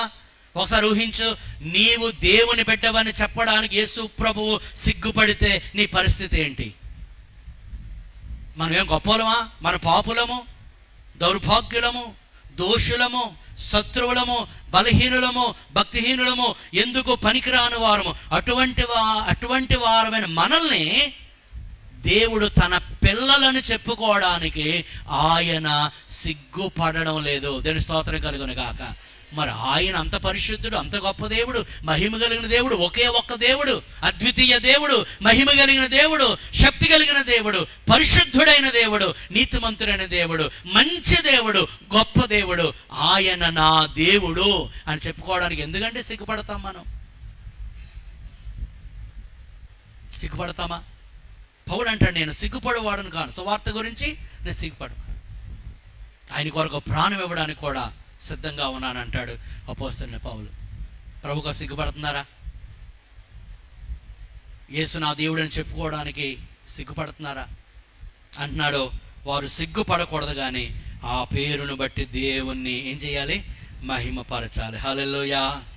ఈరోజు కుర్రోళ్ళు, యూత్, వాళ్ళ ఫ్యాన్స్ ఎవరో ఉంటారు. ఫ్యాన్స్ ఎవరో ఈ మధ్యలో ఎవరో స్టేటస్లో పెట్టాడు, మా అన్నయ్య అన్నయ్య ఎవడో ఈ అన్నయ్య ఎవడో చూద్దామని, ఆడికి అన్నయ్య లేడని నాకు తెలుసు. ఎవడో ఈ అన్నయ్య ఎలా చూద్దామంటే అందులో ఒక సినిమా హీరో కనబడ్డాడు. ఆడ అన్నయ్య అట. ఆడికి అడుగుదాం అనుకుంటే అన్నయ్య నాకు తెలిసి నీకు ఎవడు అన్నయ్య లేడు. ఆడెక్కడి నుంచి వచ్చాడు? ఆడు సినిమా హీరో. ఎప్పుడు నీ దగ్గరికి వచ్చాడా? నీ పేరు తెలుసా? నువ్వు చెప్పుకోవడమే మా అన్నయ్య. ఆడు చెప్తాడా? మేము పలానా వాళ్ళు ఫ్యాన్ అని చెప్పుకోవడానికి ఏంటి గొప్ప? ఇంకా నీవు నేను నమ్మిన దేవుడు ఎవరండి బాబు? సర్వోన్నతుడైన, సర్వశక్తిమంతుడైన, ఆకాశ మహాకాశములు పట్టజాలని గొప్ప దేవుని నామాన్ని ఒప్పుకోవడానికి సిగ్గుపడతావా? ఆ నామమును బట్టి దేవుణ్ణి ఏం చేయాలండి? మహిమపరచాలి. తీర్పు దేవుని ఇంటి యొక్క ఆరంభములు కాలు వచ్చి ఉన్నది. అది మన యొద్దనే ఆరంభమైతే దేవుని సువార్తకు అవిధేయులైన వారి గతి ఏమవును? మరియు నీతిమంతుడే రక్షింపబడి దుర్లభమైతే భక్తిహీనుడును పాపి ఎక్కడ నిలుతారు? కాబట్టి చదవడమా, కాబట్టి దేవుని చిత్త ప్రకారము బాధపడేవారు దేవుని చిత్త ప్రకారము బాధపడేవారు, సత్ప్రవర్తన గలవారై నమ్మకమైన సృష్టికర్తకు తమ ఆత్మను అప్పగించుకొనవలెను. హల్లెలూయా. స్టెఫను, నా ప్రాణం పోయినా పర్లేదు కానీ నా ఆత్మ ఎక్కడికి వెళ్ళాలి చెప్పండి? దేవుని యొద్దకు వెళ్ళాలని ప్రభువు కొరకు అప్తసాక్షి అయిపోయాడు ఆ స్టెఫన్ అండి. తిమోతికి రాసిన 2వ పత్రిక 3వ అధ్యాయం 12వ వచనము. తిమోతికి రాసిన 2వ పత్రిక 3వ అధ్యాయం 12వ వచనము. క్రీస్తు యేసునందు సద్భక్తితో బ్రతుకును ఉద్దేశించే వారందరూ హింస పొందుదురు. నీవు క్రీస్తు కొరకు మంచి భక్తిగా ఉండాలంటే ఉన్నప్పుడు తప్పనిసరిగా నీకు హింస వస్తుంది. ప్రజలు నిందలు నీ మీద మోపుతారు. వీళ్ళరా అపోస్తలుడైన పౌలు గురించి ఆలోచన చేస్తే అతడు అనేక మారులు కొట్టబడ్డాడు కదా, చెరసాలలో పెట్టబడ్డాడు, గాయపరచబడ్డాడు. ఒక చోట గట్టిగా కొట్టి ఇక చచ్చిపోయాడు అనుకొని ఆ ఊరి వెలుపట పడేసి వదిలేసి వెళ్ళిపోయారంట. కానీ మళ్ళా అక్కడి నుంచి లేచి మళ్ళా సువార్తను ప్రకటించాడు. దేవుని స్తోత్రం కలుగును గాక. అంటే చావు దెబ్బలు కొట్టేశారు. ఆయన అపోస్తలుడైన పౌలు వెనుకంజ వేయలేదు, ప్రభు కొరకు కొనసాగినట్లు మనం చూస్తున్నాం. దేవుని స్తోత్రం కలుగును గాక. 20వ అధ్యాయము అపోస్తలుల 20వ అధ్యాయం 23వ వచనం అంటాడు, అపోస్తలుల పౌలు, ఇదిగో పలానా పట్టణానికి వెళ్ళబోతున్నాను, అక్కడ నాకు బంధకములను శ్రమలను కాచుకొని ఉన్నవి. శ్రమలను బంధకములు నా కొరకు కాచుకొని ఉన్నవి. కొరింథీయులకు రాసిన 2వ పత్రిక 11వ అధ్యాయం 23 నుంచి 28 వచనాలు చూస్తే అపోస్తలుడైన పౌలు మరి దేవుని కొరకు సువార్త కొరకు పడిన శ్రమ అక్కడ మనకు ఇది చదువుతున్నప్పుడు మనలను ఆ పక్కన పెట్టుకుందాం. మనలను ఒకసారి ఆ పౌలు గారికి మనకు ఉన్న వ్యత్యాసాన్ని ఒకసారి గమనించుదాం. కొరింథీయులకు రాసిన 2వ పత్రిక 11వ అధ్యాయము 23వ వచనం నుంచి, వారు క్రీస్తు పరిచారకుల వెర్రివాని వలె మాట్లాడుచున్నాను, నేను మరి ఎక్కువగా క్రీస్తు పరిచారకుడను, మరి విశేషముగా ప్రయాసపడితిని, మరి అనేక పర్యాయములు చెరసాలలో ఉంటిని, అపరిమితముగా దెబ్బలు తింటిని, అనేక మార్లు ప్రాణాపాయములలో ఉంటిని, యూదుల చేత 5 మార్లు ఒకటి తక్కువ 40 దెబ్బలు తింటిని, ముమ్మారు బెత్తములతో కొట్టబడితిని, ఒకసారి రాళ్లతో కొట్టబడితిని, ముమ్మారు వాడ పగిలి శ్రమ పడితిని, ఒక రాత్రింబగలు సముద్రములో గడిపితిని, అనేక పర్యాయములు సముద్రములో గడిపితిని, అనేక పర్యాయములు ప్రయాణములలోను, నదుల వలన ఆపదలోను, దొంగల వలన ఆపదలోను, నా స్వజనుల వలన ఆపదలోను, అన్య జనుల వలన ఆపదలోను, పట్టణములో ఆపదలోను, అరణ్యములో ఆపదలోను, సముద్రములో ఆపదలోను, కపట సహోదరుల వలన ఆపదలోను ఉంటిని, ప్రయాసతో కష్టములతోనూ తరచుగా జాగరణములతోనూ ఆకలి దప్పులతోనూ తరచుగా ఉపవాసములతోనూ చలితోనూ దిగంబరత్వముతోనూ ఉంటిని, ఇంకను చెప్పవలసినవి అనేకములే ఉన్నాయి. ఇది పౌలు గారితో ఒకరు ఇష్టపెడదాం, మనం ఇటువైపు ఉందాం. అస్సలు ఎక్కడైనా మ్యాచ్ అవుతుందండి?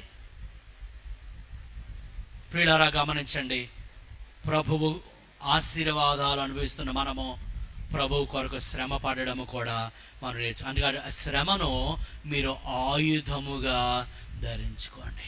ప్రియులారా, లోకం కొరకు నువ్వు ఎంత చేసినా, ఎంత శ్రమ పడినా, ఎంత ప్రయాసపడినా అది వ్యర్థమైపోవచ్చు. కానీ ప్రభువు కొరకు నువ్వు పడిన ప్రయాస అది ఎప్పటికీ కూడా వ్యర్థము కాదు. స్టెఫను చివరికి ప్రభువు కొరకు చెప్పండి తన ప్రాణం ఇవ్వడానికి కూడా సిద్ధపడ్డాడు. హెబ్రీయులకు రాసిన పత్రిక 11వ అధ్యాయము 35 నుంచి 38 వచనాలు. హెబ్రీయులకు రాసిన పత్రిక 11వ అధ్యాయము 35 నుంచి 38 వచనాలు.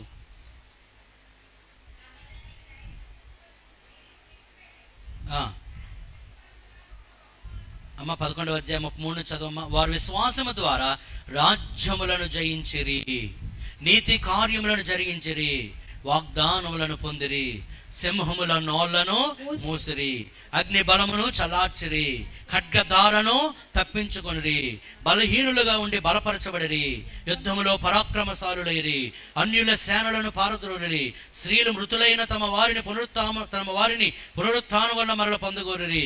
చూడండి, ఇక్కడ కొందరైతే మరి శ్రేష్టమైన పునరుత్థానము పొందగోరి విడుదల పొందనొల్లక యాతన పెట్టబడిరి, మరి కొందరు తిరస్కారములను, కొరడా దెబ్బలను, మరి బంధకములను, ఖైదును అనుభవించిరి, రాళ్లతో కొట్టబడిరి, రంపములతో కోయబడిరి, శోధింపబడిరి, ఖడ్గముతో చంపబడిరి, గొర్రె చర్మములను మేక చర్మములను వేసుకొని దరిద్రులై ఉండి శ్రమపడి హింస పొందుచు అడవులలోను కొండల మీదను గుహలలోను సొరంగములలోను తిరుగులాడుచు సంచరించిరి. అట్టి వారికి ఈ లోకము యోగ్యమైనది కాదు. 12వ ఎంత గొప్ప సాక్షి సమూహము మేఘము వలె మనలను ఆవరించి ఉన్నందున దేవునికి స్తోత్రం. హల్లెలూయా. వీరు విశ్వాసము ద్వారా సాక్ష్యం పొందారు. ఆ విశ్వాస యాత్రను వారి జీవితాలు ఎన్ని శ్రమలు వచ్చినా, ఎన్ని నిందలు కలిగిన, ఎంత ప్రయాస కూడిన ఆ జీవిత యాత్రను వారు అక్కడ మీరు చదివారా? రంపములతో ఏంటండి కోయబడ్డారు. ఎవరి కోసం పడ్డారు? క్రీస్తు కొరకు. సింహములకు అప్పగించబడ్డారు కదా, దహించబడ్డారు. ఇదంతా ప్రభువు కొరకు వారు శ్రమపడిన పరిస్థితి. స్తోత్రం కలుగును గాక. హల్లెలూయా. అపోస్తుల గురించి మనం ఆలోచన చేస్తే, అపోస్తులు అందరూ కూడా ఒక యోహాను గారు తప్ప, యోహాను గారిని కూడా చంపేయడానికి పలుమార్లు ప్రయత్నం చేశారు. కానీ యోహాను ఒక్కడే వృద్ధాప్యం వరకు వెళ్ళి సహజ మరణం పొందాడు. కానీ యేసు ప్రభు యొక్క మిగతా అపోస్తులు అందరూ కూడా ప్రభు కొరకు హతసాక్షులయ్యారు. పేతురు క్రూసిఫైడ్ అప్సైడ్ డౌన్. పేతురు అన్నాడు, ఇదిగో నన్ను సిలువేస్తాను అంటున్నారు. యేసు ప్రభువులాగా సిలువ వేయబడడానికి నేను యోగ్యుడను కాను. మీరు సిలువేయాలనుకుంటే నన్ను తల క్రిందులుగా, అనగా తల కిందకి కాళ్ళ మీదకి సిలువేసి ఆయన చంపేస్తారు. అంద్రెయ, అతడు గ్రీసు దేశంలో, అతడు ఎక్స్ ఆకారములో అతను పెట్టి అతను హతమార్చారు. యాకోబు పాలస్తీనాలో శిరచ్ఛేదనము చేయబడ్డాడు. యోహాను అతను ఇందాక చెప్పినట్లు వృద్ధాప్యములో సహజమరణం పొందాడు. ఫిలిప్పు హెరప్పొలి అనే ప్రాంతంలో సిలువ వేయబడ్డాడు. బర్తులమియి అతడి శరీరము వలచబడి చివరికి శిరచ్ఛేదనం చేసి చంపేశారు. మత్తయి శిరచ్ఛేదనం చేయబడ్డాడు ఇథియోపియాలో. తోమా మన భారతదేశానికి వచ్చి అతడు గుహలో ప్రార్థన చేసుకుంటుండగా సోలముతో పొడిచి చంపేశారు. యాకోబు అతడు తొలచబడి చివరికి అతన్ని మరణించినట్టు చేశారు. యాకోబు సీమోను అతడు రంపములతో కోయబడి చివరికి హతమార్చబడ్డాడు. యోధా అతడు కూడా సిలువ వేయబడ్డాడు. మత్తీయ, ఇస్కరియోతు యోధా స్థానంలో వచ్చిన మత్తీయ రాళ్లతో తరుమబడి కొట్టబడి చివరికి శిరచ్ఛేదనం, తల తీయబడి చంపబడ్డాడు. చివరికి కడమ అపోస్తులుగా పిలువబడే అపోస్తులైన పౌలు శిరచ్ఛేదనము చేయబడి మరణించాడు. పిల్లారా, ప్రభువు కొరకు హతసాక్షులైన వీరితో మన జీవితాన్ని పోల్చుకుంటూ అసలు ప్రభువు కొరకు ఏమైనా చెప్పండి, శ్రమ పడుతున్నామా? ప్రభువు కొరకు ప్రయాసపడుతున్నామా? మన శరీరాన్ని ప్రభువు కొరకు అప్పగించి ఈ శరీరము ద్వారా ప్రభువు కొరకు ఏమైనా ప్రయాసపడుతున్నామా? ఒకసారి సంఘము ఆలోచన చేయాలి. David Livingstone, Hudson Taylor, William Carey, John Knox, Adoniram Judson, George Stott, వీరందరూ కూడా ఇంకా గొప్ప మిషనరీలు. వీరందరూ పలు ప్రాంతాలకు వెళ్ళి వారి ప్రాణాలని అర్పించారు. ఫ్రాన్స్ దేశంలో 177వ సంవత్సరంలో జరిగిన సంఘటన. క్రీస్తు శకము 177వ సంవత్సరం. ఫ్రాన్స్ దేశంలో లోయన్స్ అనే ప్రాంతంలో మార్కస్ అనే ఒక రోమా చక్రవర్తి పరిపాలించేవాడు. అతడు రోజుకి సుమారు 10 నుంచి 20 మంది క్రైస్తవులను చంపేసేవాడు. ఊళ్ళల్లోకి వెళ్ళడము, క్రైస్తవులను ఎవరైనా తెలిస్తే వారిని తీసుకొచ్చి చంపేయడం. అలాగ ఒకరోజు ఒక 20 మందిని తీసుకెళ్ళిపోయాడు. అందులో 15 సంవత్సరాల పాప బ్లాండినా. ఏం పేరు ఆమె పేరు? బ్లాండినా. 15 సంవత్సరాల పాప. ఆమె ఒక ధనవంతురాలు, విధవరాలు. ఆమె ఇంట్లో గిన్నెలు తోమడానికి పనికి వెళ్ళేది. 15 సంవత్సరాల పాప. ఆ రోజు ఆమెను కూడా మరి ఈ చక్రవర్తి, రోమన్ చక్రవర్తి తీసుకువెళ్ళిపోయాడు చంపేయడానికి. 19 మంది సుమారు అందరినీ చంపేశాడు. కానీ ఈమెను మాత్రం ఎంత ప్రయత్నించినా ఈమె చనిపోవటం లేదు. ఎన్నో హింసలు పెట్టారు, ఎంతో యాతన పెట్టారు, అయినా ఆమె అన్నిటికీ కూడా చచ్చిపోవడం లేదు. ఒకరోజు స్టేడియంలోకి తీసుకెళ్లారు ఆమెను. 25,000 మంది ఆ స్టేడియంలో ఉన్నారు. ఆ స్టేడియం మధ్యలో ఒక దూలానికి కట్టేసి సింహాలు వదిలారు. ఇది చరిత్ర, అవసరమైతే మీరు గూగుల్లో సెర్చ్ చేయొచ్చు. అనేక సింహాలు వదిలారు. కానీ విచిత్రంగా ఆ సింహాలన్నీ పరుగెత్తి ఆమె మీద పడి చంపేస్తాయి అనుకుంటున్నారు. అందరూ అలాగ ఆతృతగా చూస్తున్నారు. అలాగ వెళ్ళి ఆ సింహాలన్నీ దగ్గరికి వెళ్ళి మోకరించి ఆగిపోయి అంతే. ఆమెను ఏమీ చేయలేకపోయాయి. ఉదయం నుంచి సాయంకాలం వరకు సింహాలు అలాగే ఉన్నాయి. మధ్యలో బ్లాండిన్ అలాగే ఉంది. అప్పుడు చక్రవర్తి అన్నాడు, ఆమెను ఇంక మనం ఏం చేయలేం, ఆ సింహాలు మళ్ళీ వెనక్కి తీసుకెళ్ళిపోండి అని అన్నాడు. తర్వాత ఒక ఐరన్ చైర్ మీద ఆమెను కూర్చోబెట్టి కింద మంట పెట్టారు. ఐరన్ చైరు వేడెక్కుతుంది. ఆమె శరీరము కాలిపోయి యేసయ్యా అని కేకలేస్తా ఉంది. కానీ యేసు ప్రభుని మాత్రం ఆమె వారి బాధ అంతా ఏంటంటే, యేసు ప్రభు విడిచిపెట్టే, నువ్వు యేసు ప్రభుని మర్చిపో, యేసు నా దేవుడు అని నువ్వు చెప్పొద్దు, నువ్వు అలా చెప్తే కనుక నేను మిమ్మల్ని విడిచిపెట్టేస్తాను. కానీ అంతగా ఒప్పుకోలేదండి ఈ 15 సంవత్సరాల ఈ యవన బాలిక. చివరికి ఆ స్టేడియంలోనికి ఒక పెద్ద దొన్నపోతును వదిలారు. ఆ దొన్నపోతు వెళ్ళి ఆ కొమ్ములతో ఈమెను బయటికి మీదకి ఎత్తి కింద పడేసింది. ఆమె నిప్పులలో పడి చివరికి ప్రాణము విడిచిపెట్టింది. ఇవి ఆనాటి కాలంలో జరిగిన హింసలు దేవుని నమ్మిన వారికి. అయితే అక్కడ జరిగిన విచిత్రం ఏంటో తెలుసా? మొత్తం స్టేడియం అంతా పిన్ డ్రాప్ సైలెన్స్. అందరూ నిశ్శబ్దంగా చూస్తున్నారు. ఈమె అంతెత్తుకి ఎగిరి ఆ నిప్పుల మీద పడి యేసయ్యా అని అరుస్తూ చివరికి ప్రాణం విడిచిపెట్టింది. స్టేడియం అంతా నిశ్శబ్దం.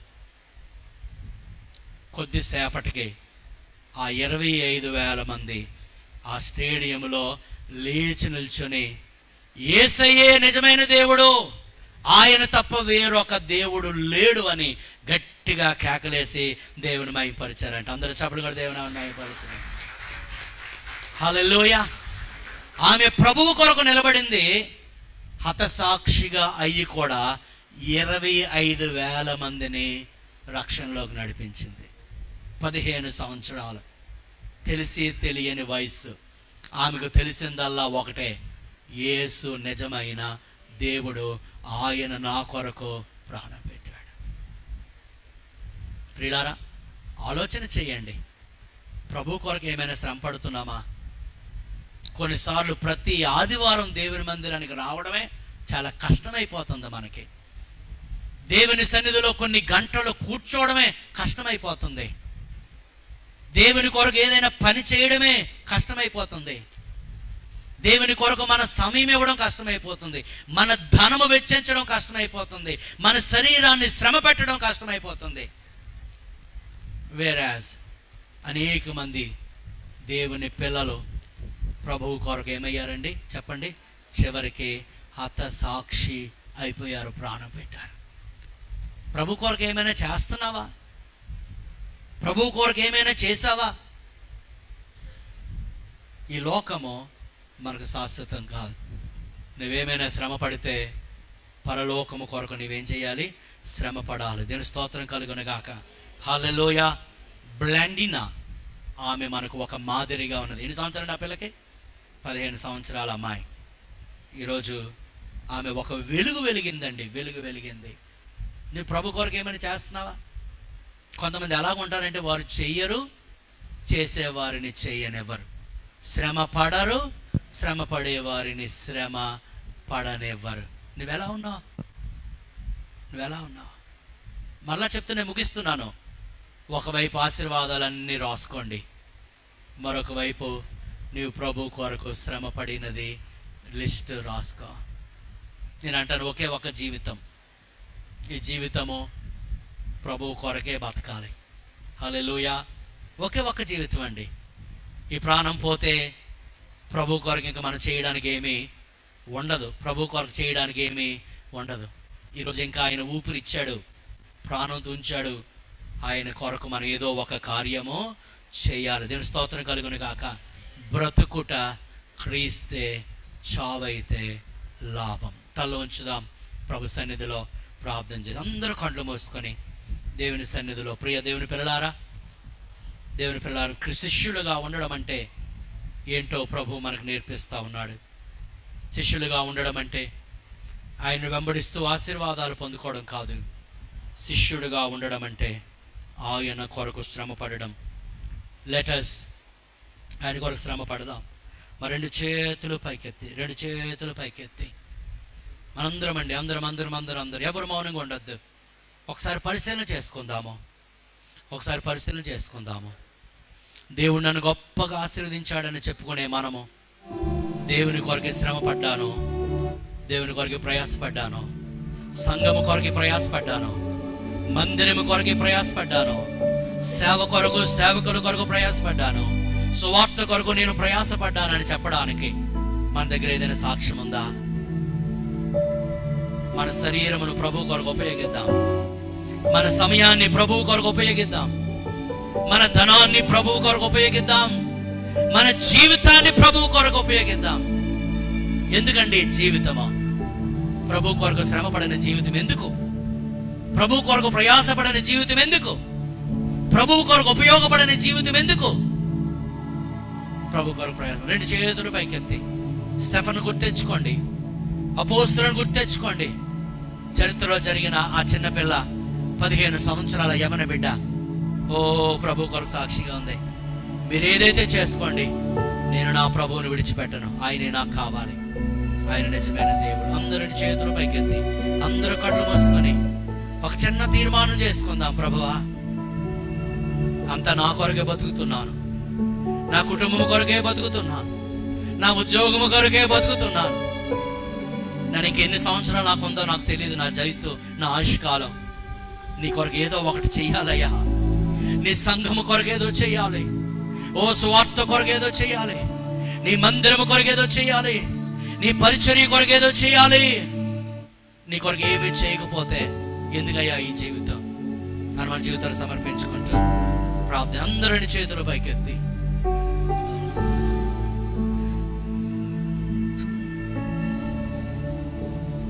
జీవింతు నేను ఇక మీదట నా కొరకే కాదు, యేసు కొరకే జీవింతు.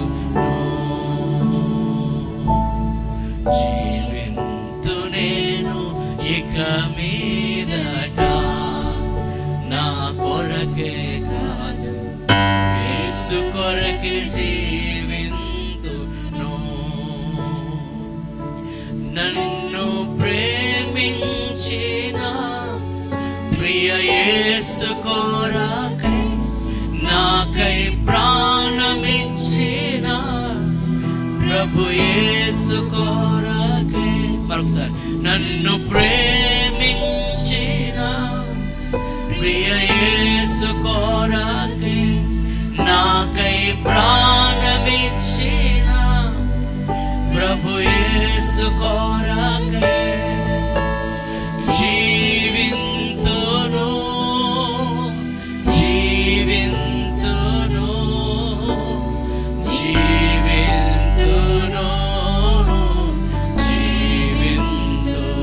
నీ కొరకేనయ్యా జీవింతును, జీవింతును, జీవింతును, జీవింతు. అందరూ చెబుదా, జీవింతు నేను ఇక నా కొరకు, నా కుటుంబం కొరకు, నా ఉద్యోగం కొరకు, వ్యాపారం కొరకు, డబ్బు సంపాదన కొరకు జీవించినదే చాలయ్యా.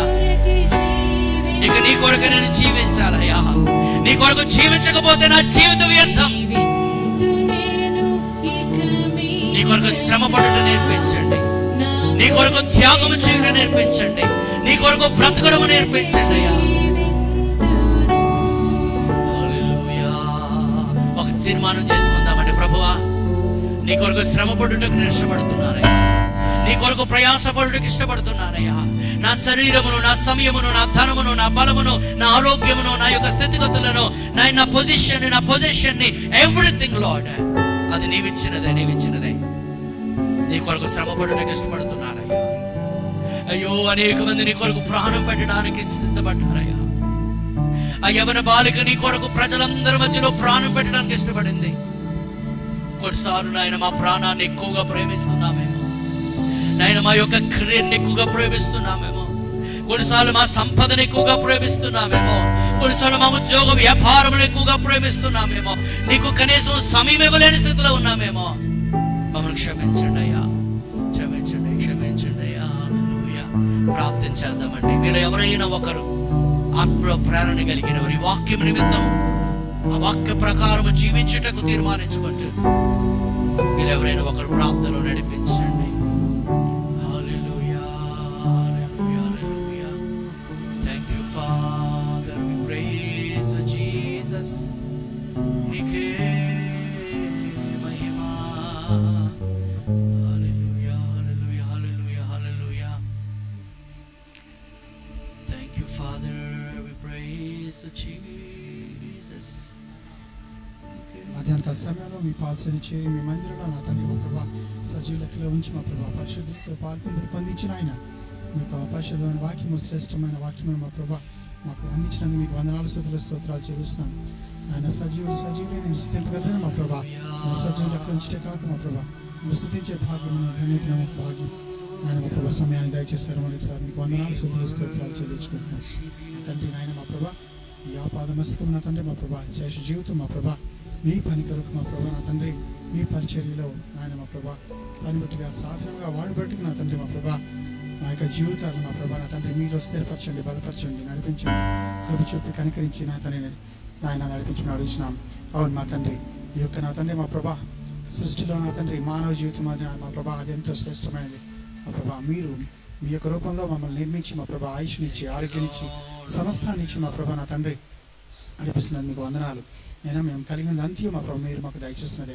ఆయన ఉచితమైన రక్షణ మాకు దయచేసి మీ యొక్క ఆయన ప్రశస్తమైన వాక్యమునిచ్చి ఆ యొక్క వాక్య వెలుగులో మమ్మల్ని నడిపిస్తూ ఈ యొక్క చీకటి ప్రపంచంలో మా తండ్రి మా ప్రభా నీ కొరకు జీవించే బిడ్డలుగా, నీ సాక్షులుగా, నీ ప్రియమైన పిల్లలుగా ఆయన మా ప్రభా నీ శిష్యులుగా ఉండాలని మా ప్రభా మీరు ఎంతగానో మా ప్రభా మా కొరకు నా తండ్రి ప్రయాసపడి ఆయన రక్తం కాచి మా ప్రభా నా తండ్రి శ్రమపడి నిందించబడి దూషింపబడి అలాగే మీ శిష్యులు మా తండ్రి మా ప్రభా ఆయన సైతం నా తండ్రి వారి యొక్క ప్రాణాలను నా తండ్రి త్యాగం చేస్తున్నారు.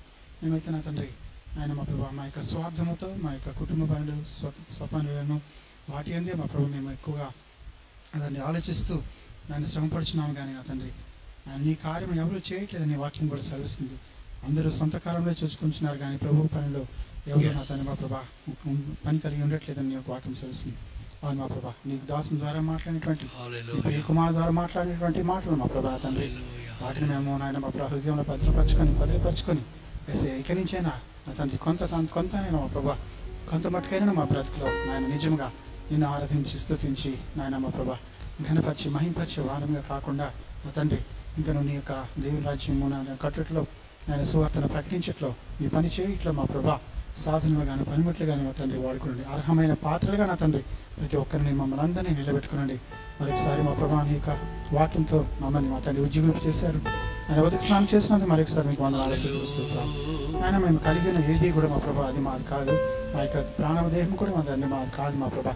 కేవలం మీ విచితమైన కృప, మీ దయ, మీ కనికరం, మీ కృపను బట్టి మా ప్రభు మేము జీవిస్తున్నాం. అవును మా ప్రభా నీ కృప జీవం కంటే ఉత్తమమైనది మా తండ్రి. మాకు అనేకమైనటువంటి లోకంలో నా తండ్రి లోక సంబంధమైన, శరీర సంబంధమైన ఆయన మా ప్రభా ఆశలు లేక మా ప్రభా శ్రమలు సమస్తమైన మేము ఆయన అనుభవించడానికి మేము సిద్ధపడుచున్నాము. కానీ మా ప్రభా మీ పనిలో నా తండ్రి మా ప్రభా మీ పరిచర్యలో మా ప్రభా ఆయన మీ పని చేయటం నా తండ్రి మేము ఆయన కొంత అయినను మా ప్రభా శ్రమ పడటకు మా తండ్రి మా ప్రభా మా తండ్రి మా మనస్సులను, హృదయములను, దేహంలో మా ప్రభా నా తండ్రి మా ఆత్మను మా ప్రభా మీకు నా తండ్రి సమర్పించుకోవటం కృప దాయిచ్చాం తండ్రి. మీరే మహిమ ఘనత ప్రభావం అందరి ద్వారా పనుకోండి మా ప్రభా. మీరు అక్కడ ఆలస్యమైతే మా ప్రభు మరొకసారి మా ప్రభు మీ సన్నిధిలో అందరం కూడుకుని మా ప్రభా నేను ఆరాధించడానికి కృప దాయిచ్చామని, లోకంలో వెళ్తుండగా నీ ఆత్మతో నింపి నడిపించమని, మీరే మహిమ ఘనత ప్రభావం పొందుకోమని మా ప్రభును ప్రేరక్షకుడు నజరేయుడైన యేసుక్రీస్తు నామములో ఈ చిన్న ప్రార్థన అడిగి వేడుకొనుచున్నాం తండ్రి. ఆమేన్, ఆమేన్, ఆమేన్. అందరూ అలా కూర్చుందాము. దేవుని తెచ్చిన కానుకలను మనం సమర్పించుకుందాం. పాట పుస్తకంలో 526వ పాట, గురి యొద్దకే పరుగెడుచుంటిని క్రీస్తుని పిలుపుతో బహుమానము పొందే రీతిని అలయక వెనుతిరుగ పాట పాడి